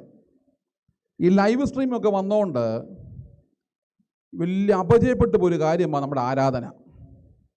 കോവിഡ് സമയത്തൊക്കെ നല്ലതായി ഗുണം പിടിക്കാൻ വേണ്ടി ചെയ്തതാണ്. പക്ഷേ എന്ത് ചെയ്യാനാ? ഈ 2 ദിവസം മുമ്പ് തിരുവനന്തപുരത്ത് ഒരു ഡോക്ടർ, ഞാൻ പേരൊന്നും പറയത്തില്ല, ഒരു ഡോക്ടർ എനിക്കൊരു ആർട്ടിക്കിൾ അദ്ദേഹം അയച്ചു തന്നു. എൻ്റെ അച്ഛാ ഇത് വായിച്ചിട്ട് കൊള്ളാമെങ്കിൽ നമുക്ക് എവിടെയെങ്കിലും പ്രസിദ്ധീകരിക്കാം. ഞാൻ തുറന്നങ്ങ് പറയാം. അതിൻ്റെ അതിൻ്റെ ഹെഡിങ് ഇങ്ങനെയാണ്: ശൗചാലയത്തിലെ ആരാധന. എന്താ? ശൗചാലയത്തിലെ ആരാധന. ഇത് കേട്ടപ്പോൾ ഞാനൊന്ന് വായിച്ചപ്പോൾ എനിക്കൊരു അമ്മാന്തിച്ച് താഴേക്ക് വായിച്ചു വന്നപ്പോൾ, അദ്ദേഹം ഒരു ഹോസ്റ്റലിലാണ് താമസിക്കുന്നത്, ഡോക്ടർ. അപ്പം അദ്ദേഹം ഹോസ്റ്റലിൽ രാവിലെ പ്രാഥമിക കാര്യങ്ങൾ നിർവഹിക്കാൻ വേണ്ടി പോകുമ്പോൾ മിക്കവാറും ദിവസം ശൗചാലയത്തിൽ കേൾക്കുന്നത് നമ്മുടെ ആരാധനയാണ്. വെള്ളി പോ നിറഞ്ഞോരീശ. എവിടെ കേൾക്കുന്നത്? നമ്മളൊക്കെ ഒരു കാലഘട്ടത്തിൽ വളരെ കൃത്യമായി ആ ശബ്ദം പോലും പരിശുദ്ധമായി കണ്ടെത്തിയ ദേവാലയത്തിലെ ശുശ്രൂഷകൾ എവിടെയായി? ശൗചാലയത്തിലായി. മനസ്സിലാവുന്നുണ്ടോ? ഞാൻ ബാക്കിയൊന്നും വിശദീകരിക്കുന്നു. അദ്ദേഹം എഴുതിയ കാര്യമൊന്നും വിശദീകരിക്കുന്നില്ല. അദ്ദേഹം വളരെ വേദനപ്പെട്ട് എഴുതിയൊരു സാധനമാണ്. അപ്പോൾ ഇങ്ങനെ ഈ ലൈവ് സ്ട്രീമിംഗ് ഒക്കെ വന്നതുകൊണ്ട് ഇപ്പം നിങ്ങളുടെ ഇവിടുത്തെ കൊച്ചച്ഛൻ മനോഹരമായ രുഹൂത്തോമ പാടി എന്ത് പറ്റും? ഒരു ലൈവും ഒരു കോയറും ഉണ്ടെങ്കിൽ നാളെ അത് ഏറല്ല. എന്താ? ജെറിനച്ഛൻ്റെ മനോഹരമായ യുഹുത്തോമോ അനുഗ്രഹിതമായ ശബ്ദത്തിൽ. അപ്പം ഞങ്ങൾക്കെല്ലാം എന്താവും? ഫാൻസുകാരാവും. എനിക്കും ഉണ്ട്. എന്തുണ്ട്? ഫാൻസുകാരുണ്ട്. അപ്പോൾ ഫാൻസുകാർ ഒരു കാലഘട്ടത്തിൽ യേശുദാസനും ചിത്രയ്ക്കും ഹൽഖോഗനും സ്റ്റീവനും ഒക്കെ ആയിരുന്നെങ്കിൽ ഇന്ന് ആർക്കുണ്ട് ഫാൻസുകാർ? ആർക്കുണ്ട്? ഞങ്ങൾക്കുണ്ട്. അതുകൊണ്ട് ചന്തയിൽ മീൻ വിൽക്കുന്നവന് പോലും എന്താ പറ്റുന്നത്? എൻ്റെ അനിയൻ്റെ കല്യാണത്തിന് മീൻ വാങ്ങുവാനായിട്ട് എന്ത് വാങ്ങാനായിട്ടാ? ഉറക്കെ പറഞ്ഞ് എന്ത് വാങ്ങാനായിട്ടാ? ഇത് പറയിപ്പിച്ച് എന്തിനറിയാമോ? സഭാപിതാവ് അഫ്രാത്തിനെ അറിയാം. കേട്ടോണം. അഫ്രാത്ത് പറഞ്ഞ കാര്യമുണ്ട്. നോമ്പ് സമയത്ത് വർജിക്കപ്പെട്ട ആഹാരത്തെപ്പറ്റി പറയുന്നവനും കേൾക്കുന്നവനും ഏറ്റു പറയുന്നവനും ശപിക്കപ്പെട്ടവനാണ്. അപ്പം ഞാൻ മാത്രം രക്ഷപ്പെടണ്ട, പോകണ്ടായല്ലോ, നിങ്ങളോട് ഇരിക്കട്ടെ. അപ്പോൾ മീൻ വിൽക്കുന്ന ചന്തയിൽ എൻ്റെ ബ്രദറിൻ്റെ കല്യാണവുമായി ബന്ധപ്പെട്ട് മീനിൻ്റെ വിലയൊക്കെ പറഞ്ഞു വെച്ച് അദ്ദേഹം മീൻ വെട്ടുക. വെളുപ്പിന് 5:30 മണിക്ക് ചങ്ങനാശ്ശേരി ചന്തയിൽ നിൽക്കുന്ന ഒരു സഹോദരൻ്റെ മൊബൈൽ ഫോൺ റിംഗ് ടോൺ ഇങ്ങനെയാണ്: സൂര്യനും ചന്ദ്രനും നക്ഷത്രങ്ങൾ ഭൂമി സമുദ്രങ്ങൾ സ്വർഗത്തിൽ പേടിതപ്പെട്ടിരിക്കുന്ന അതിജാതന്മാർ മാലാഖമാർ മാലാഖമാർ മൊറാവോസന്മാർ സുൽത്താനന്മാർ തുടങ്ങിയ ദൃശ്യരും അദൃശ്യരുമായ സകല സ്വർഗീയഗണങ്ങളും കൂട്ടങ്ങളും അടങ്ങാത്ത വായുകളോടും അവലന്യമായ ശബ്ദങ്ങളോടും കൂടെ വിജയസ്തുതി പാടി പുകഴ്ത്തി മഹത്വപ്പെടുത്തുന്നവനെ നമുക്ക് മഹത്വപ്പെടുത്താം.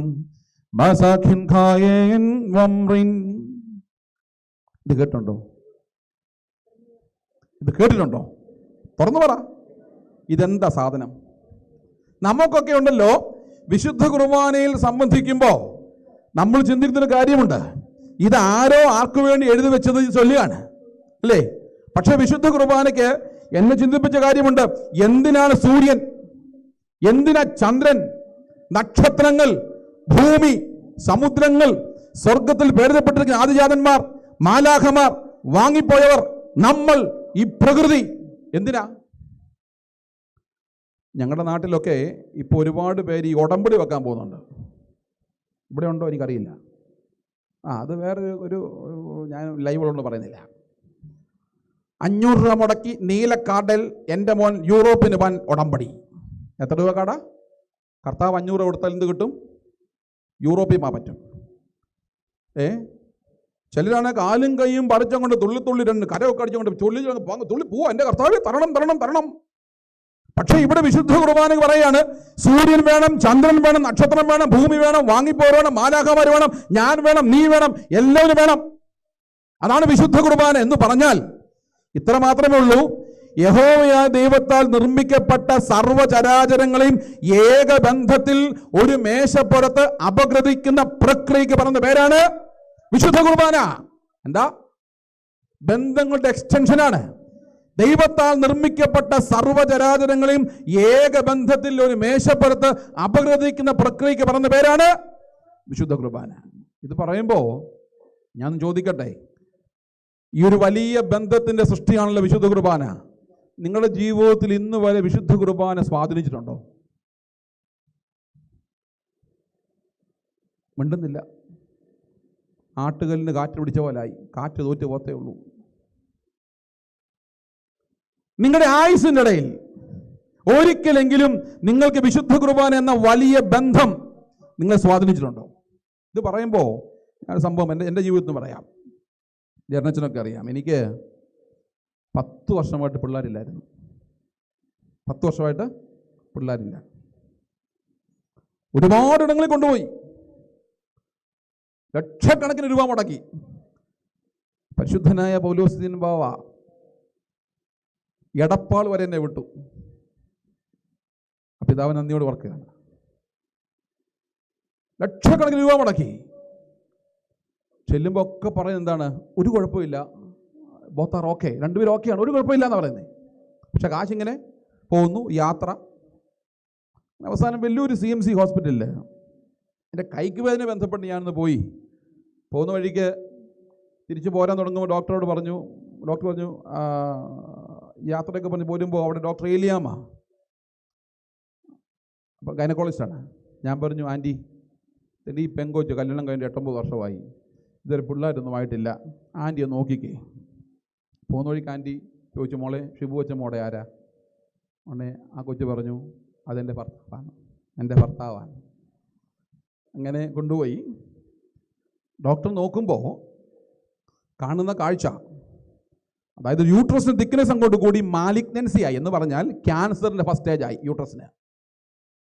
അങ്ങനെ ഡോക്ടർ ഒരു 8 മാസം കൊണ്ട് പല ട്രീറ്റ്മെൻറ്റ് നടത്തി, 4-5 പ്രാവശ്യം ബയോപ്സി ചെയ്ത് എല്ലാം നോർമലാക്കി. എന്നിട്ട് പറഞ്ഞു, നിങ്ങൾ ഒരുമിച്ച് ജീവിക്കാൻ പറഞ്ഞു.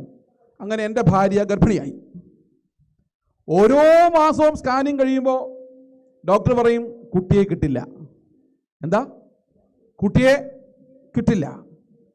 അങ്ങനെ 2-ാം മാസവും 3-ാം മാസവും 4-ാം മാസവും 5-ാം മാസം ഡോക്ടർ കൃത്യം പറഞ്ഞു, യാതൊരു കാരണവശാലും കുഞ്ഞിനെ കിട്ടില്ല, സെൻട്രൽ പ്ലാസൻ്റയാണ്, അക്രീറ്റായാണ്. എന്ന് പറഞ്ഞാൽ കുഞ്ഞ് തലകീഴായി കിടക്കുകയും യൂട്രസ് മുഴുവൻ വേര് പോലെ മുഴുവൻ ബ്ലഡ് ഇങ്ങനെ കട്ടിയായി കിടക്കുകയാണ്. വേര് പോലെ, ഒരിക്കലും പോകത്തില്ല. അതുകൊണ്ട് ഈ യൂട്രസിൽ കിടക്കുന്ന കുഞ്ഞിന് ശ്വാസം വലിക്കാൻ പറ്റില്ല, മൂവ്മെന്റ് ഇല്ലാതെ കുഞ്ഞ് ഡെഡായി പോവും. അങ്ങനെ ഡോക്ടർ പറഞ്ഞു, കിട്ടില്ല, ഫുൾ ബെഡാണ് എൻ്റെ വൈഫ്. കിടപ്പ് അനങ്ങ് ബാത്റൂമിൽ പോകാനല്ലാതെ എണ്ണീക്കാൻ പോലും വയ്യാത്ത അവസ്ഥയിൽ കിടക്കുകയാണ്. അങ്ങനെ 5-ാം മാസം സ്കാനിങ് കഴിഞ്ഞ് ഡോക്ടർ പറഞ്ഞു കുഞ്ഞിനെ കിട്ടില്ല, വലിയ പ്രതീക്ഷയൊന്നും വേണ്ട. പക്ഷേ എൻ്റെ ഭാര്യ ഉണ്ട് പറഞ്ഞു, എനിക്ക് വിശുദ്ധ കുർബാന അനുഭവിക്കണം. എന്ത് ചെയ്യണം? വിശുദ്ധ കുർബാന. ബാംഗ്ലൂരിലാണ് ഞാനും എൻ്റെ സഹോദരി ഭർത്താവും എൻ്റെ മറ്റൊരു അനിയനായ വൈദികനും ഞങ്ങളിന്ന് ബാംഗ്ലൂർ പള്ളിയിൽ കഴിഞ്ഞ സ്വർഗ്ഗാരോഹണ പെരുന്നാൾ കൃത്യം പറയാൻ വിശുദ്ധ കുർബാന അർപ്പിച്ചിട്ട് ഫ്ലാറ്റിൽ കൊണ്ടുവന്ന് വിശുദ്ധ കുർബാന കൊടുത്തു. വിശുദ്ധ കുർബാന അനുഭവിച്ച് കഴിഞ്ഞു. 1/2 മണിക്കൂറിനുള്ളിൽ നടുവിന് വേദന ആരംഭിക്കുക.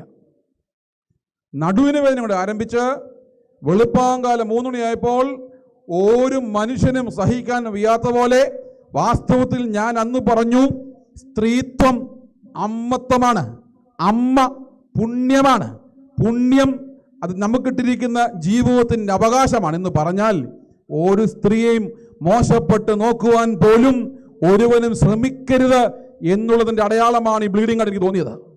അങ്ങനെ സിവിയറായ ബ്ലീഡിങ്. ഡോക്ടറിൻ്റെ ക്ലിനിക്കിൽ കൊണ്ടുവന്നു. ഡോക്ടർ പറഞ്ഞു, ഒന്നും ചെയ്യാൻ പറ്റില്ല, കൊണ്ടുപോക്കോളാൻ പറഞ്ഞു. നേരെ ബാംഗ്ലൂർ അപ്പോളോ ഹോസ്പിറ്റലിലേക്ക് കൊണ്ടുവരുന്നു, ICUലേക്ക് ഷിഫ്റ്റ് ചെയ്യുന്നു. ഡോക്ടർ കുറേ പേപ്പർ കൊണ്ടുവന്നു, ഞാൻ കൺസെൻ്റ് എഴുതി കൊടുക്കുന്നു. ഇതാ എഴുതി കൊടുത്തത്, 2 പേരും മരിക്കും, അമ്മയും മരിക്കും, ബ്ലീഡിംഗ് ആണ്, ഒരു രക്ഷയുമില്ല. എന്തുവേലും രക്ഷയുണ്ടെങ്കിൽ അമ്മയെ സേവ് ചെയ്യാനേ നോക്കത്തുള്ളൂ, കുഞ്ഞെന്നാലും പോകും. അങ്ങനെ ഡോക്ടർ ICUലേക്ക് ഷിഫ്റ്റ് ചെയ്തു. ഞാനും എൻ്റെ പേരൻസും ഒക്കെ ഉണ്ട്. ഞങ്ങളിങ്ങനെ പ്രാർത്ഥനയോട്. അപ്പോൾ എൻ്റെ മനസ്സിൽ പോയി 2 കാര്യമുണ്ട്. 2 കാര്യം മനസ്സിൽ പോയി. ഒന്ന്, ഞാനൊരു പുരോഹിതനാണ്. 2, നിൻ്റെ അടുക്കൽ വന്നവരോടൊക്കെ അവരാവശ്യപ്പെട്ട ഒരു കാര്യമുള്ളൂ, ദൈവമേ കരുണ ചെയ്യണം. എന്താ? ദൈവത്തിനടുക്ക് വന്നവരൊക്കെ, ദൈവത്തിനടുക്കിലേക്ക് വന്നവരൊക്കെ ദൈവത്തോട് ചോദിച്ചൊരു കാര്യമുള്ളൂ, എന്താണ്? ദൈവമേ കരുണ ചെയ്യണം. ഞാനിത് 2 മാത്രമേ പ്രാർത്ഥിച്ചുള്ളൂ. ഞാനൊരു പുരോഹിതനാണ് കർത്താവേ. 2, നിന്റെ അടുക്കൽ വന്നവരൊക്കെ കരുണ കാണിക്കണമെന്ന് പറഞ്ഞു. ഞാനും അത് മാത്രം പ്രാർത്ഥിക്കുന്നു, കരുണ കാണിക്കണം. ജീവൻ തരാൻ പ്രാർത്ഥിച്ചില്ല ഞാൻ. പിന്നെന്താണ്? നിന്റെ കരുണ ഉണ്ടാവണം. അങ്ങനെ സന്ധ്യയായപ്പോൾ ലാസ്റ്റ് സ്കാനിങ്ങിന് ഡോക്ടർ രാജീവ് എന്ന് പറയുന്ന ഒരു മലയാളിയായ ഡോക്ടർ കയറുക. കുറേ കഴിഞ്ഞപ്പോഴേക്കും വീണ്ടും കുറേ ഡോക്ടർമാർ നേഴ്സുമാരൊക്കെ ഓടി ICUലോട്ട് കയറുക. അപ്പം എൻ്റെ ധാരണ എന്തോ അകത്ത് സംഭവിച്ചു. ഒരു 9 വരെ ആയപ്പോൾ ഈ ഡോക്ടർ തിരിച്ചിറങ്ങി വന്നു രാത്രിയിൽ. പിറ്റേ ദിവസം രാവിലെ അബോർഷനെല്ലാം ഫിക്സ് ചെയ്തിരിക്കുകയാണ്. എൻ്റെ ആൻറ്റിബയോട്ടിക് സ്കാനിങ് ആണ്. ഡോക്ടർ, ഒരു ഹൈന്ദവനായ ഡോക്ടർ ഇറങ്ങി വന്ന് എൻ്റെ തോളെ തട്ടി പറഞ്ഞു, അച്ഛാ, ഇപ്പോൾ അമ്മയ്ക്കും കുഞ്ഞിനും ഒരു കുഴപ്പമില്ല, കുഞ്ഞിന് ഹാർട്ട് ബീറ്റ് ഉണ്ട്, ഒരു കുഴപ്പമില്ല. പക്ഷെ മൂന്നാമത് ഈ ഡോക്ടർ പറഞ്ഞതാണ്, ഒരു വൈദിക നിലയിൽ എൻ്റെ മനസ്സിൻ്റെ സന്തോഷം, അതിനേക്കാൾ അപ്പുറം, അതിനേക്കാൾ ഒരു അക്രൈസ്തവനെ സാക്ഷ്യപ്പെടുത്താൻ വേറെ ഒന്നുമില്ല. ഈ ഡോക്ടർ പറഞ്ഞു, സംതിങ് പ്രഷ്യസ്. ഈ വാക്കാണ് ഉപയോഗിച്ചത്. അത് അന്ന് കാണാതെ പഠിച്ചതാണ്. സംതിങ് പ്രഷ്യസ്, എന്തോ വലിയൊരു വിലപിടിപ്പുള്ള ഒന്ന് അച്ഛാ പ്രിൻസിയുടെ വയറ്റിൽ ചെന്നു. അതുകൊണ്ട് സംഭവിച്ചത് എന്താണെന്നറിയാമോ? ഈ യൂട്രസിൽ കിടന്ന് മുഴുവൻ അക്രീറ്റം എന്ത് ചെയ്തു?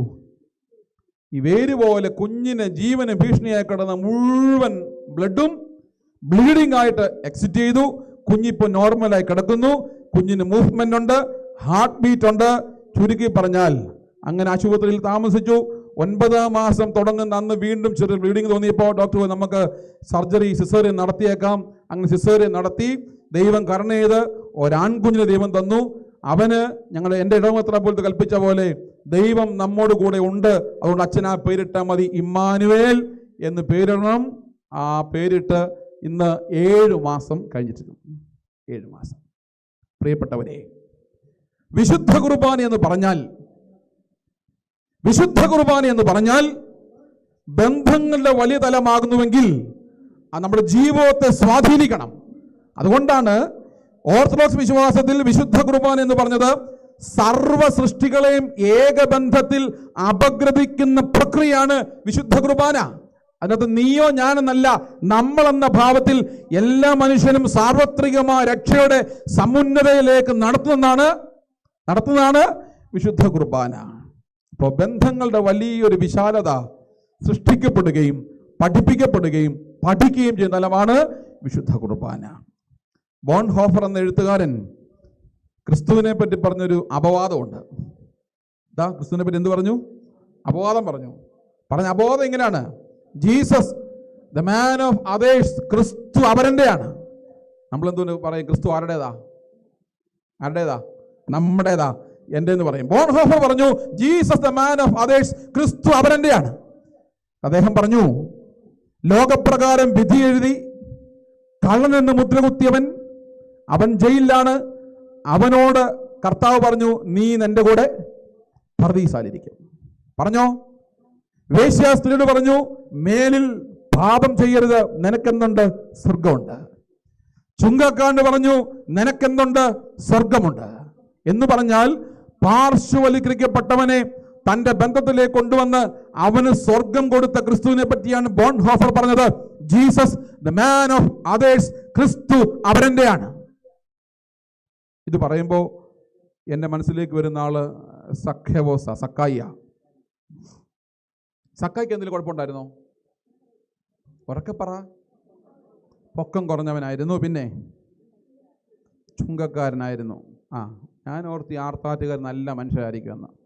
ഇപ്പോഴല്ലേ പറഞ്ഞത് 2000 വർഷം മുമ്പുള്ള ഒരു മനുഷ്യൻ്റെ കുറ്റം ഇന്ന് ചോദിച്ചിട്ടും പച്ചവെള്ളം പോലെ പറയുന്ന നിങ്ങളുടെ വികാരിയായിട്ട് നമ്മുടെ അച്ഛൻ എങ്ങനെ ഇരിക്കുന്നു എന്നുള്ളതിൻ്റെ വിഷമം. ശരിയാണ്, സക്കായിക്ക് 2 പ്രശ്നമുണ്ട്.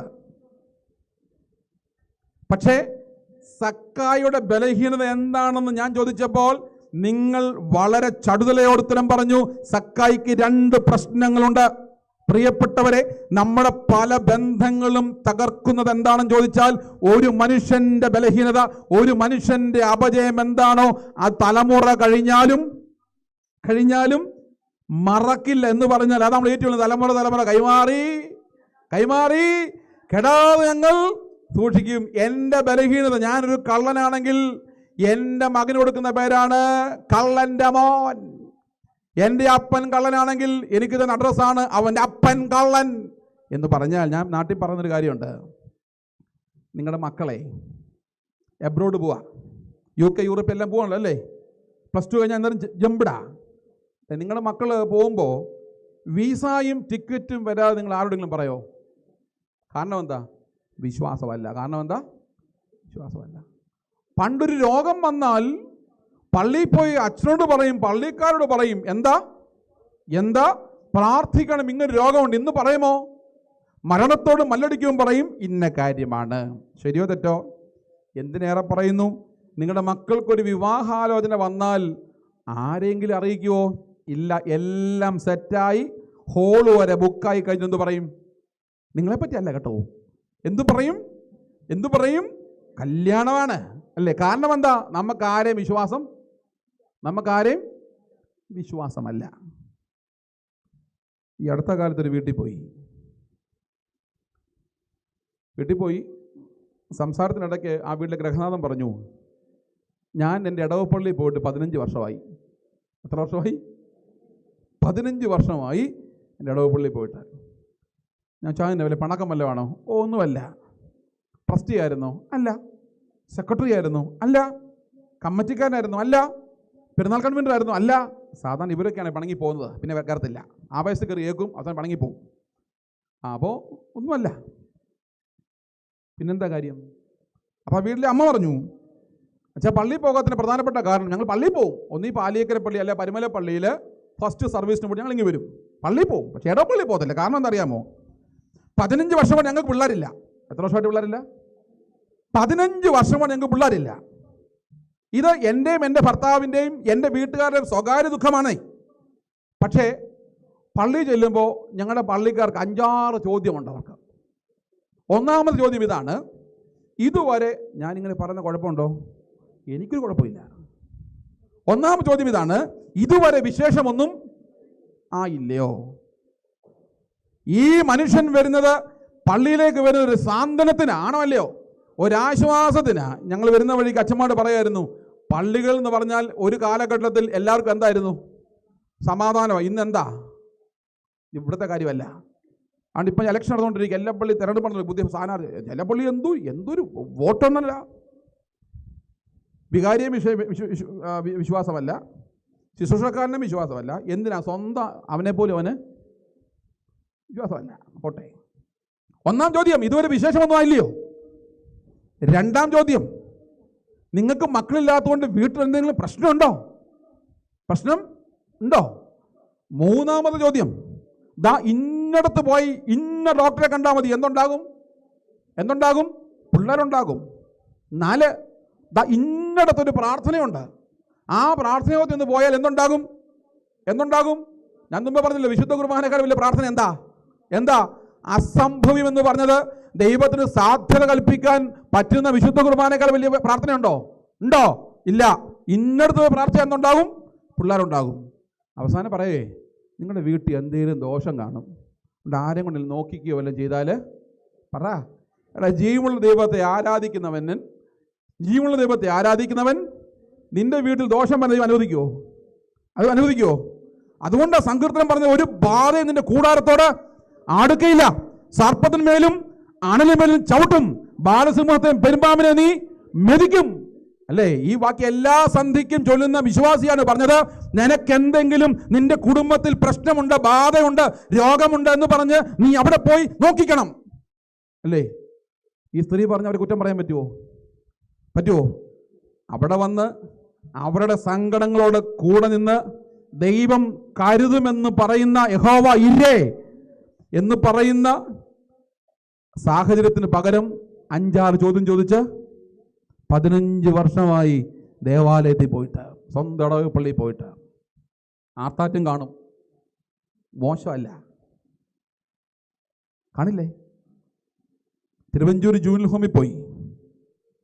ഈ അടുത്ത കാലത്താണ് സഭാ സംബന്ധമായ ഒരു ആവശ്യത്തിന് വേണ്ടി പോയതാണ്, ഒരാളെ കാണാൻ വേണ്ടി പോയതാണ്. ഞാനവിടെ തിരിച്ചു പോരുമ്പോൾ സുന്ദരനായൊരു കുഞ്ഞ്, 16 വയസ്സുണ്ട്, അവനെ വരാന്ത ഇരിക്കുക. ജൂനിയർ ഹോം മനസ്സിലായി കാണുമല്ലേ? 18 വയസ്സിൽ താഴെ പ്രായമുള്ള കുറ്റകൃത്യം ചെയ്യുന്ന കുഞ്ഞുങ്ങളുടെ കൗൺസിലിംഗ് സെൻ്ററാണ് ജൂനിയർ ഹോം. 16 വയസ്സുകാരനെ കണ്ടിരിക്കുക. ഞാൻ തിരിച്ചു വരുമ്പോൾ അവനെ തിരിച്ച് കാണിച്ചു. ഇവിടെ എഴുന്നേറ്റു. ചോദിച്ചു, ഫാദർ ക്ലാസ് പോലെ എടുക്കാൻ വന്നതാണോ? അപ്പം അവൻ എൻ്റെ മിണ്ടിയോണ്ട് എനിക്കൊരു താല്പര്യം തോന്നി. ഞാൻ അവനെ തോളെ കൈയിട്ടിട്ട് ചോദിച്ചു, മോൻ്റെ വീട് എവിടെയാടാ? എൻ്റെ വീട് മാവേലിക്കരയിലാണ്. നിൻ്റെ പേരെന്തുവാ? പേര് പറഞ്ഞു. അപ്പം മനസ്സിലായി ക്രിസ്ത്യാനിയാന്ന്. ഏത് പള്ളിക്കാരനാ? ആ പള്ളിയും പറഞ്ഞു, ഓർത്തഡോക്സല്ല കേട്ടോ, ആ പള്ളിയും പറഞ്ഞു. അപ്പം ഞാൻ ചോദിച്ചു, അച്ഛൻ മോന് ചോദിക്കട്ടെ, മോൻ എന്താ ഇവിടെ വന്നേ? കരയുവാണോ ചിരിക്കുവാണോ എന്ന് എനിക്കറിയില്ല.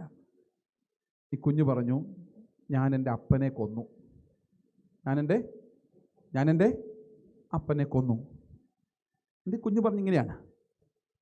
പിന്നെ 1 വർഷം അവിടെ വന്നിട്ട് 10ാം ക്ലാസ്സിൽ പഠിക്കുന്ന ഈ കുഞ്ഞ് സ്കൂളിൽ നിന്ന് വീട്ടിലേക്ക് വരുമ്പോൾ കാണുന്ന കാഴ്ച, പൂർണ്ണ മദ്യപാനിയായ അപ്പൻ അമ്മയെ ഉപദ്രവിച്ചു. അവസാനം അമ്മയ്ക്കോട് ഒരു ചവിട്ട് കൊട്ടി വയറിനിട്ട് അമ്മ ബോധം കെട്ട്. ഈ കുഞ്ഞ് വിചാരിച്ച അപ്പൻ്റെ ചവിട്ടേറ്റ് ആര് ചത്തു? എൻ്റെ അമ്മ മരിച്ചു. ഈ കുഞ്ഞിന് പുറത്തിറങ്ങിപ്പോയി കിണറിൻ്റെ കപ്പി ഉണ്ടല്ലോ, കിണറിൻ്റെ കപ്പി ഇവിടെ ഉണ്ടോ, കപ്പി, വെള്ളം കോരുന്ന കപ്പി, ഇരുമ്പ് കപ്പി എടുത്തുകൊണ്ട് വന്നിട്ട് അപ്പൻ്റെ തല അങ്ങ് തല്ലി പൊട്ടിച്ചു. അപ്പൻ ചത്ത് താഴെ വീണു. അമ്മ എഴുന്നേറ്റ് വന്നു. അതവിടെ നിൽക്കട്ടെ, ഇതാ സംഭവം. പക്ഷേ 16 വയസ്സുകാരൻ അവിടെ കിട്ടിയ കൗൺസിലിങ്ങിൻ്റെ ഭാഗമാണോ എന്ന് എനിക്കറിയില്ല. അവന് സംഭവിച്ച അപജയത്തെപ്പറ്റി അവൻ്റെ ആത്മബോധമാണോ എന്ന് എനിക്കറിയില്ല. ഈ കുഞ്ഞ് പറഞ്ഞൊരു കാര്യമുണ്ട്, എൻ്റെ വീട്ടിൽ ഇത്രമാത്രം പ്രശ്നങ്ങളും സങ്കടങ്ങളും ദുഃഖങ്ങളും മദ്യത്തിൻ്റെ പ്രയാസങ്ങളും ആഹാരം കഴിക്കാൻ നിവൃത്തിയില്ലാതിരുന്നപ്പോഴും കുടിച്ചു വരുന്ന അപ്പൻ ആഹാരപാത്രമെടുത്ത് പുറത്തെറിഞ്ഞ് കളയുന്ന സാഹചര്യം ഉണ്ടായപ്പോഴും എൻ്റെ അയൽവക്കക്കാരോ എൻ്റെ ദേവാലയത്തിൽ ഒരാളോ എൻ്റെ പ്രാർത്ഥനാ കൂട്ടായ്മയിലോ എൻ്റെ അധ്യാപകരോ, എന്തിന് ഒരു വൈദികൻ പോലും ചേർത്ത് നിർത്തിയിട്ട് എന്താ പറ്റിയെന്ന് ഒരു ചോദ്യം ജീവിതത്തിൽ ചോദിച്ചിരുന്നെങ്കിൽ, അച്ഛാ ഞങ്ങളാരും, എൻ്റെ വീടോ ഞാനോ ഒരു കൊലപാതകയായി മാറില്ലായിരുന്നു.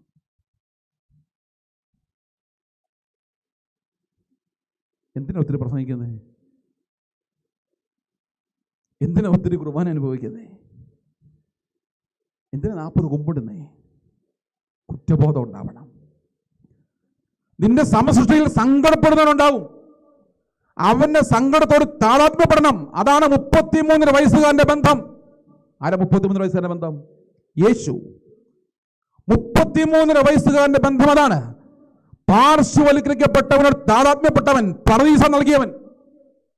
ഞാൻ എപ്പോഴും കർത്താവിനെ പറ്റി ഓർക്കുവേ, നമ്മുടെ അത്രയും സൗകര്യം കർത്താവിനുണ്ടായിരുന്നു. അവന് ജനിക്കാനൊരു വീടുണ്ടായിരുന്നു.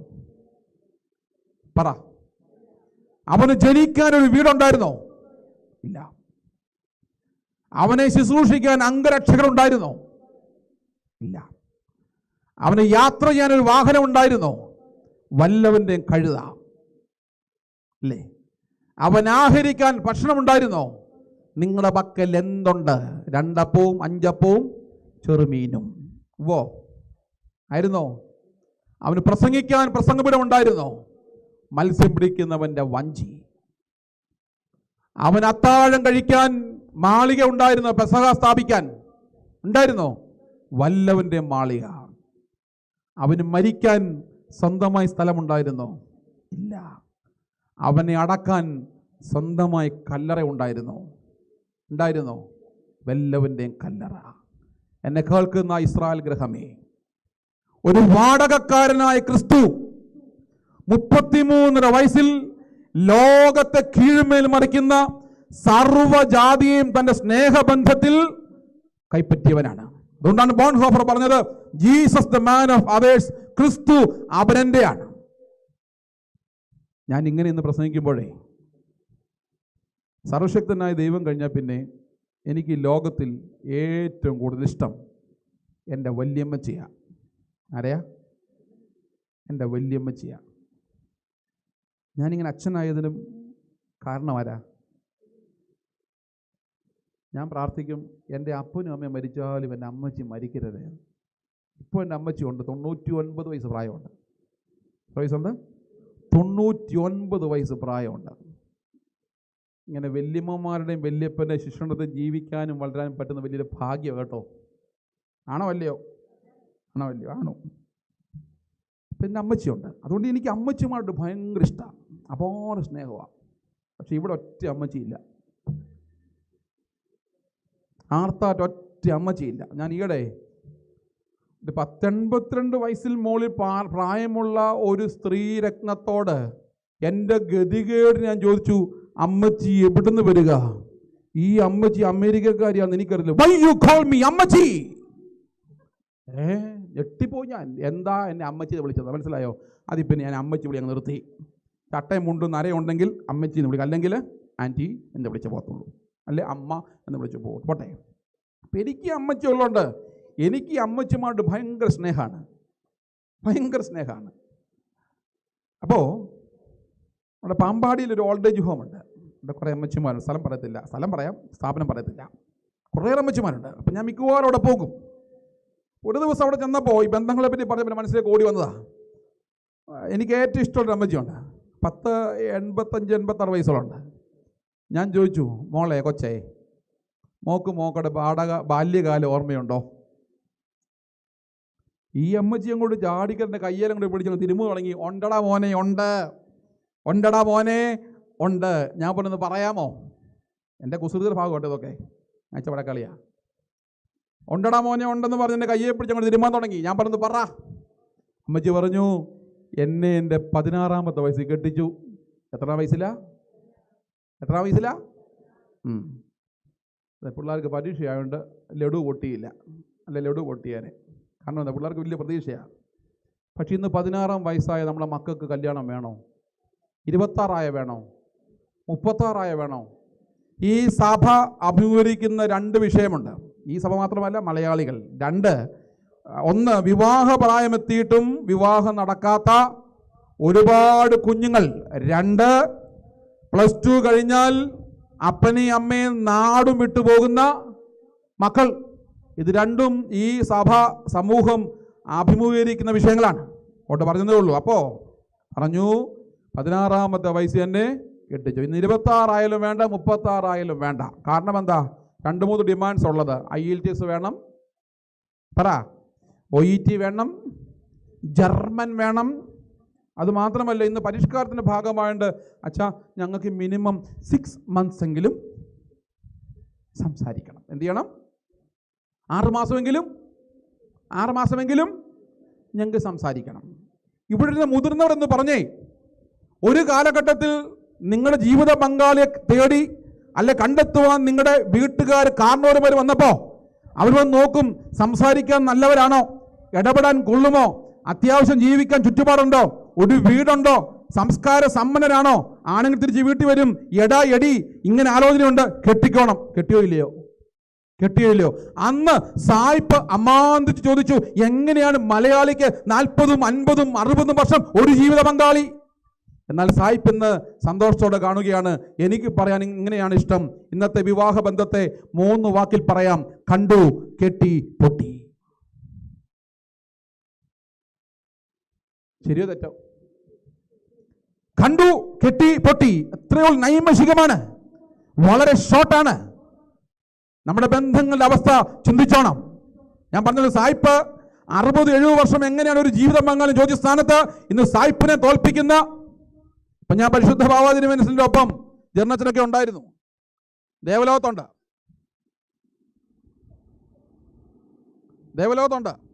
കേൾക്കാമല്ലോ അല്ലേ? ദേവലോകത്തുണ്ട്. എത്രയോ മാതാപിതാക്കൾ കരഞ്ഞുകൊണ്ടാണ് വരുന്നത്. ഏറ്റവും കുറഞ്ഞത് ഒരാഴ്ചയിൽ 15-20 ഉണ്ടെങ്കിലും ഡിവോഴ്സ് വരികയാണ്. കഴിഞ്ഞ ദിവസം അമ്മ വന്നു 3 ആഴ്ച മാത്രം ദൈർഘ്യമുള്ള വിവാഹബന്ധം. മനസ്സിലാകുന്നുണ്ടോ? എത്ര ആഴ്ച? 3 ആഴ്ച മാത്രം. 3 ആഴ്ച മാത്രം. പോട്ടെ. രണ്ടാമത് അമ്മച്ചി പറഞ്ഞു, അപ്പച്ചൻ പാടത്തും പറമ്പത്തും ജോലി ചെയ്യും. ആര്? അപ്പച്ചൻ. 16-ാം വയസ്സിൽ കെട്ടിച്ചു. അപ്പച്ചൻ പാടത്തും പറമ്പത്തും ജോലി ചെയ്യും. എന്താ വിളിച്ചത്? അപ്പച്ചാൻ. അപ്പച്ചൻ ഒന്ന് പിരിച്ചെഴുതിക്കേ. അപ്പൻ അധികം അച്ഛനാണ് അപ്പച്ചൻ. വാസ്തവത്തിൽ അതൊരു സംരക്ഷണ സ്നേഹമാണ്. ആണോ? ഒരു കരുതലിന്റെ സ്നേഹമാണ്, ഒരു വിശ്വാസത്തിന്റെ ബോധമാണ്. അതുകൊണ്ടാണ് അമ്മച്ചിയെ വിളിച്ചത് അപ്പച്ച എന്ന് വിളിച്ചത്. ആണോ അല്ലയോ? ഏതായാലും കർത്താവ് കരുണ ചെയ്ത് അപ്പച്ചൻ ലോപിച്ച് അച്ചായനായി, അച്ചായൻ ലോപിച്ച് അച്ചാച്ചനായി, അച്ചാച്ചൻ ലോപിച്ച് ഇച്ചായനായി, ഇച്ചായൻ മാറി ചാച്ചനായി, ചാച്ചൻ മാറി ചാച്ചിയായി, ചാച്ചി മാറി ഡാഡിയായി, ഡാഡി മാറി പപ്പയായി, പപ്പ മാറി വൗജാനായി, വൗജാൻ മാറി ബാബുവായി, ബാബു മാറി ബാ ആയി. ദൈവം കാരണം ഇപ്പോ ആണോ അല്ലയോ? പറ. നമ്മുടെ വീട്ടിൽ ജീവിത പങ്കാളിയെ വിളിക്കുന്ന പേരിന് പോലും. ഞാൻ ഈ അടുത്ത സമയത്തൊന്ന് പുറത്തു പോയപ്പോൾ ഒരു കല്യാണം കൂടാൻ പറ്റിയില്ല. ഞാൻ വീട്ടിൽ ചെന്നു. വിവാഹ നവദമ്പതികൾക്ക് ഒരു ആശംസ നേരാൻ വേണ്ടി ചെന്നു. അപ്പം അവൻ്റെ പേര് രഞ്ജു എന്നാണ്, അവളുടെ പേര് മഞ്ജു എന്നാണ്. വർത്താനമൊക്കെ പറഞ്ഞപ്പോൾ രഞ്ജു പറഞ്ഞു, മഞ്ജു അച്ഛന് കോഫി ഇട്ടുകൊണ്ട് കൊടുക്ക. മഞ്ജു ചാടിത്തുള്ളി കോഫി എടുക്കാൻ പോയി. മറന്നോ എന്തോ അറിയില്ല. മഞ്ജു തിരികെ വന്ന് വിളിച്ചു, രഞ്ജു. അപ്പം ഞാൻ ചെവി ചോദിച്ചു, ഇവൾ നിൻ്റെ അമ്മയാണോടാ ചോദിച്ചു. അതുകൊണ്ട് ഇവൻ പറഞ്ഞ കാര്യം ഇതാണ്, അച്ചോ ഞങ്ങൾ 6 മാസം സംസാരിച്ചപ്പോൾ പറഞ്ഞ ഒന്നാമത്തെ കോൺട്രാക്റ്റ് എന്താ അറിയാമോ? നിങ്ങൾക്ക് പറയാം, ഒന്നാമത്തെ ഡിമാൻഡ് എന്താണ്? അങ്ങോട്ടും ഇങ്ങോട്ടും എടാപോടിയില്ല. പിന്നെന്താണ്? ഒരു കാലഘട്ടത്തിൽ തന്നേക്കാൾ മൂത്തവൻ, മിനിമം ഞാനും എൻ്റെ ഭാര്യയും തമ്മിൽ 5 വയസ്സ് വ്യത്യാസമുണ്ട്. ശരിയല്ലേ? ഇന്ന് മൂത്തവളെ വരെ കെട്ടാൻ പറ്റുന്ന സാഹചര്യമാണ്. പോട്ടെ, അതെന്തുവരും ആയിക്കോട്ടെ, കെട്ടിയാൽ മതിയായിരുന്നു. അപ്പോൾ ഒരു സംരക്ഷണ സ്നേഹത്തിൻ്റെ ഭാഗമായിട്ട് ഈ അമ്മച്ചി വിളിച്ചത് എന്ത് വിളിച്ചു? അപ്പച്ച. തീരുന്നില്ല. വൈകിട്ട് അപ്പച്ചൻ കയറി വരും. ഞാൻ ചൂടുവെള്ളമൊക്കെ എഴുതി കൊടുക്കും, കട്ടൻ കാപ്പിയൊക്കെ ഇട്ട് കൊടുക്കും. വൈകിട്ട് ഞങ്ങൾ പ്രാർത്ഥനയൊക്കെ കഴിഞ്ഞിട്ട് 8:30 ആകുമ്പോൾ അപ്പച്ചൻ പറയും, എടിയോ കഞ്ഞി വിളമ്പ്, അത്താഴം വിളമ്പ്. അത്താഴം വിളമ്പും. മക്കൾ കാണുകയാണ് അമ്മച്ചി എന്ത് വിളമ്പുന്നത്. അപ്പച്ചനും മക്കൾക്കൂടെ ആഹാരം വിളമ്പുന്നത്. ആഹാരം വിളമ്പുമ്പോൾ അമ്മച്ചി ആരുടെ പാത്രത്തിൽ കൂടുതൽ വിളമ്പും? ഉറക്കപ്പറ അമ്മച്ചിമാരെ, അപ്പച്ചൻ്റെ പാത്രത്തിൽ കൂടുതൽ വിളമ്പും. കാരണം എന്താ? കാരണം ഈ മക്കൾക്ക് കൊടുക്കുന്നൊരു പാഠമാണ്. ഈ അപ്പന് ആരോഗ്യമുണ്ടെങ്കിൽ മാത്രമേ എനിക്കും നിനക്കും നാളെ ജീവിക്കാനായിട്ട് പറ്റുകയുള്ളൂ. അതുകൊണ്ട് കൂടുതൽ ആഹാരം ആർക്കാണ്? അപ്പനാണ്. പുരുഷന്മാരുടെ എണ്ണം കുറവാണെങ്കിലും ഉള്ള പുരുഷന്മാരെ, ഇന്ന് വീട്ടിൽ ഏറ്റവും കൂടുതൽ ആഹാരം വിളമ്പുന്ന ആർക്കാ?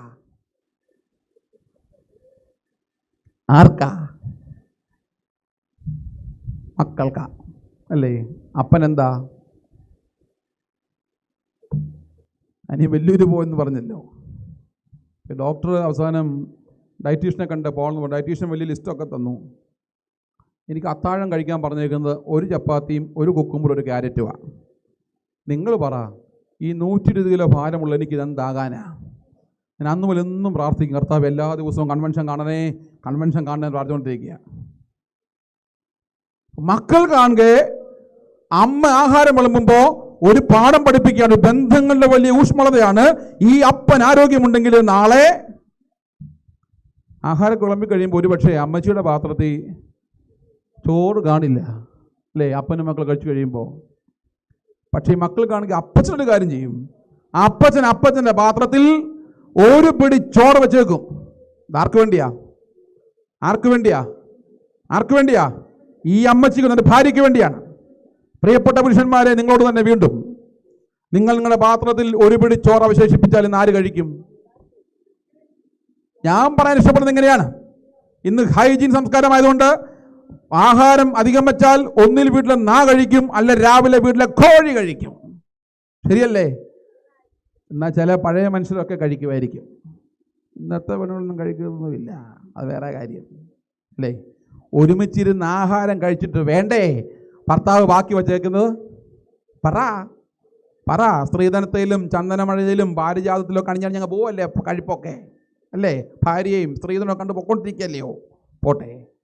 ഒരു കാലഘട്ടത്തിൽ തലമുറകളിലേക്ക് സന്നിവേശിപ്പിക്കപ്പെട്ടു കൊടുക്കുവാൻ ഇങ്ങനെ നമ്മുടെ ഗ്രഹത്തിൽ, നമ്മുടെ വീട്ടിൽ ബന്ധങ്ങളുടെ ഊഷ്മളത ഉണ്ടായിരുന്നു. ഇന്ന് അതെല്ലാം നഷ്ടപ്പെട്ടു പോയി. ഈ സംസ്കൃത നീതിസാരത്തിൽ ഒരു ശ്ലോകമുണ്ട്. ഈ നല്ല ബന്ധങ്ങൾ കാത്തുപരിപാലിക്കുന്നതിനെ പറ്റി സുഹൃതമെന്നാണ് പറയുന്നത്. എന്താ സുഹൃതമെന്നാണ് പറയുന്നത്? അപ്പോൾ സംസ്കൃത ശ്ലോകം ഇങ്ങനെയാണ്. തെറ്റുണ്ടെങ്കിൽ നിങ്ങൾ ക്ഷമിക്കണം, നിങ്ങൾക്കറിയാമെന്ന് എനിക്കറിയാം.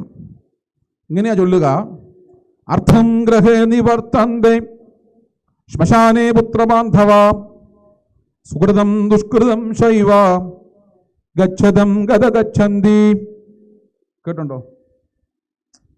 മനസ്സിലായോ? രക്ഷപ്പെട്ടു. വീടും പുത്രനെയും പണത്തെയും എല്ലാം ഉപേക്ഷിച്ചിട്ട് പോകണം. എങ്ങോട്ടാ പോകേണ്ടത്? ശ്മശാനത്തിലേക്കാണ് പോകുന്നത്. രണ്ട് കാര്യം ആഗ്രഹിച്ചാലും ഇല്ലെങ്കിലും നിന്റെ പുറകെ വരും. ഒന്നുകിൽ നിന്റെ സുകൃതം, അല്ലെങ്കിൽ നിന്റെ ദുഷ്കൃതം. ഇതിലേത് വേണമെന്ന് നീ തീരുമാനിച്ചോണം. മനസ്സിലാവുന്നുണ്ടോ? നല്ല ബന്ധങ്ങൾ കാത്തു സൂക്ഷിക്കുന്ന പിന്നാലെ വരും എന്ത് വരും? സുകൃതങ്ങൾ വരും. മനസ്സിലാവുന്നുണ്ടോ? നമുക്കറിയാം, ശവസംസ്കാര ശുശ്രൂഷയിലെ വീട്ടിലെ ക്രമമൊക്കെ പൂർത്തീകരിച്ച് കഴിയുമ്പോൾ അച്ഛന്മാർ പറയും, ഭൗതിക ശരീരം വലിയ ഭവനമായ ദേവാലയത്തിലേക്ക് കൊണ്ടുപോവുകയാണ്. അതിനു മുമ്പ് ഏറ്റവും പ്രിയപ്പെട്ടവർക്ക് എന്ത് കൊടുക്കാം? എന്ത് കൊടുക്കാം? ഉറക്കപ്പറ. അന്ത്യചുംബനം കൊടുക്കാം അല്ലേ? അന്ത്യചുംബനം കൊടുക്കാം അല്ലേ? അന്ത്യചുംബനാണോ കൊടുക്കുന്നത്? മുണ്ടുന്നില്ല. അന്ത്യചുംബനമാണോ കൊടുക്കുന്നതെന്ന്? അന്ത്യചുംബനം എന്നൊരു കൈവക്കാം. നമ്മുടെ മരിച്ച ഒരാൾക്ക്, സഭാവിശ്വാസത്തിൽ മരിച്ച ഒരാൾക്ക് കൊടുക്കുന്നത്, ഈ നാട്ടിൽ വെച്ച് അവരുടെ ഭൗതിക ശരീരം സംസ്കരിക്കുവാൻ കൊണ്ടുപോകുമ്പോൾ കൊടുക്കുന്നത് അന്ത്യചുംബനമാണ് എന്നുള്ള കൈവക്കാം. അങ്ങനെയാണെങ്കിൽ നാളെ നിങ്ങളെ മുടക്കാൻ പോകുന്നത് വിശ്വാസത്തിൽ നിന്ന്. ഒരു കാര്യം ഓർത്തോണം, ഓർത്തഡോക്സ് വിശ്വാസത്തിൽ ജീവിച്ച ഒരു വിശ്വാസി മരിച്ചാൽ അവന് കൊടുത്തുവിടുന്നത് അന്ത്യചുംബനമല്ല. പിന്നെന്താണ്? അവന് സ്നേഹചുംബനം കൊടുത്തുവിടുക. കാരണം എന്താ? വീണ്ടും വീണ്ടും നമുക്ക് കാണാമെന്നുള്ളതാണ്. വിശ്വാസമില്ലാത്തവൻ എന്തുകൊണ്ട്? പെന്തക്കോസ്തുകാരൻ എന്ത് പറയും? അന്ത്യചുംബനം എന്ന് പറയും. മനസ്സിലാകുന്നുണ്ടോ? കർത്താവ് രണ്ടാമത് വരുന്നവരെ നമ്മളെല്ലാം ഒറ്റ സ്ഥിതിയില്ല. മനസ്സിലാകുന്നുണ്ടോ? അവർ വാങ്ങിപ്പോന്ന് മാത്രമേ ഉള്ളൂ. കർത്താവ് രണ്ടാം വന്നു കഴിയുമ്പോൾ അന്ത്യചുംബനമൊക്കെ ഉള്ളൂ. ഓർത്തഡോക്സുകാരന് അനുശോചനം ഉണ്ടോ? ഓർത്തഡോക്സിന് അനുശോചനം ഉണ്ടോ? ഇല്ല. ഓർത്തഡോക്സിന്റെ മരണം ആകസ്മികതയാണോ? അല്ല. മനസ്സിലാകുന്നുണ്ടോ? ദൈവത്തിൻ്റെ നീതിയുടെ ഭാഗമാണ് ജനിക്കുന്നു, മരിക്കുന്നു, അടക്കപ്പെടുന്നു എന്നുള്ളത്. പോട്ടെ, അതിലേക്ക് വരുന്നില്ല. അപ്പോൾ സ്നേഹചുംബനം കൊടുക്കാൻ ഞാൻ പറയും അല്ലേ, അച്ഛന്മാർ പറയും. അപ്പോൾ ഈ മൃതപേടകത്തിൻ്റെ അടുക്കലേക്ക് ഒരു വലിയ ക്യൂ അങ്ങോട്ട് ഫോം ചെയ്യും. എന്തിനാ? ഉമ്മ കൊടുക്കാൻ. അപ്പോൾ ഞാനിരിക്കുന്ന പള്ളി, നിങ്ങൾ ലൈവൊക്കെ നോക്കിയാൽ കാണാൻ പറ്റും. ഞാനിരിക്കുന്ന പള്ളിയിൽ ഞാൻ മൈക്കേ കൊട്ട് പറയും, ഈ കാര്യം കൂടെ ശ്രദ്ധിക്കൂ. ഈ മരിച്ചാൾ ജീവനോടിരുന്നപ്പോൾ, ആയുസോടിരുന്നപ്പോൾ ഒരു ചുംബനമെങ്കിലും കൊടുത്തവർ ഇവിടെ നിന്നാ മതി, ബാക്കി മാറാൻ പറയും. അച്ഛന്മാരും പറയണത്. കാരണം ജീവിതത്തിൽ ബന്ധങ്ങൾ കാത്തു പരിപാലിക്കുവാൻ ഈ ഓർത്തഡോക്സ് വിശ്വാസം പോലെ പ്രയർ വിത്ത് പ്രാക്ടീസ് എന്ന് പറഞ്ഞ പോലെ നാം പാലിക്കേണ്ട ചില ചര്യകളുണ്ട്. അതുപോലും നിർവഹിക്കാതെ മരിച്ചു കഴിഞ്ഞിട്ട് ഉമ്മ കൊടുത്തിട്ട് ലോകത്തേതെങ്കിലും ഒരു ശവം എഴുന്നേറ്റ് പറഞ്ഞോ നല്ല ഉമ്മയായിരുന്നെന്ന് പറഞ്ഞോ? ചെയ്യേണ്ട കാര്യങ്ങൾ ജീവിതത്തിൽ ചെയ്തിട്ട് നീരുമോടുക. എന്നെ എൻ്റെ ഒരു വിദ്യാർത്ഥി പഠിപ്പിച്ചൊരു പാഠമുണ്ട്. എൻ്റെ ഒരു സ്റ്റുഡൻറ്റ് ഒരു അക്രൈസ്തവനാണ്. അവൻ്റെ ബർത്ത്ഡേക്ക് കൊണ്ട് എനിക്ക് മുട്ടായിയൊക്കെ തന്നു. ഞാൻ മുട്ടായി കഴിച്ചു.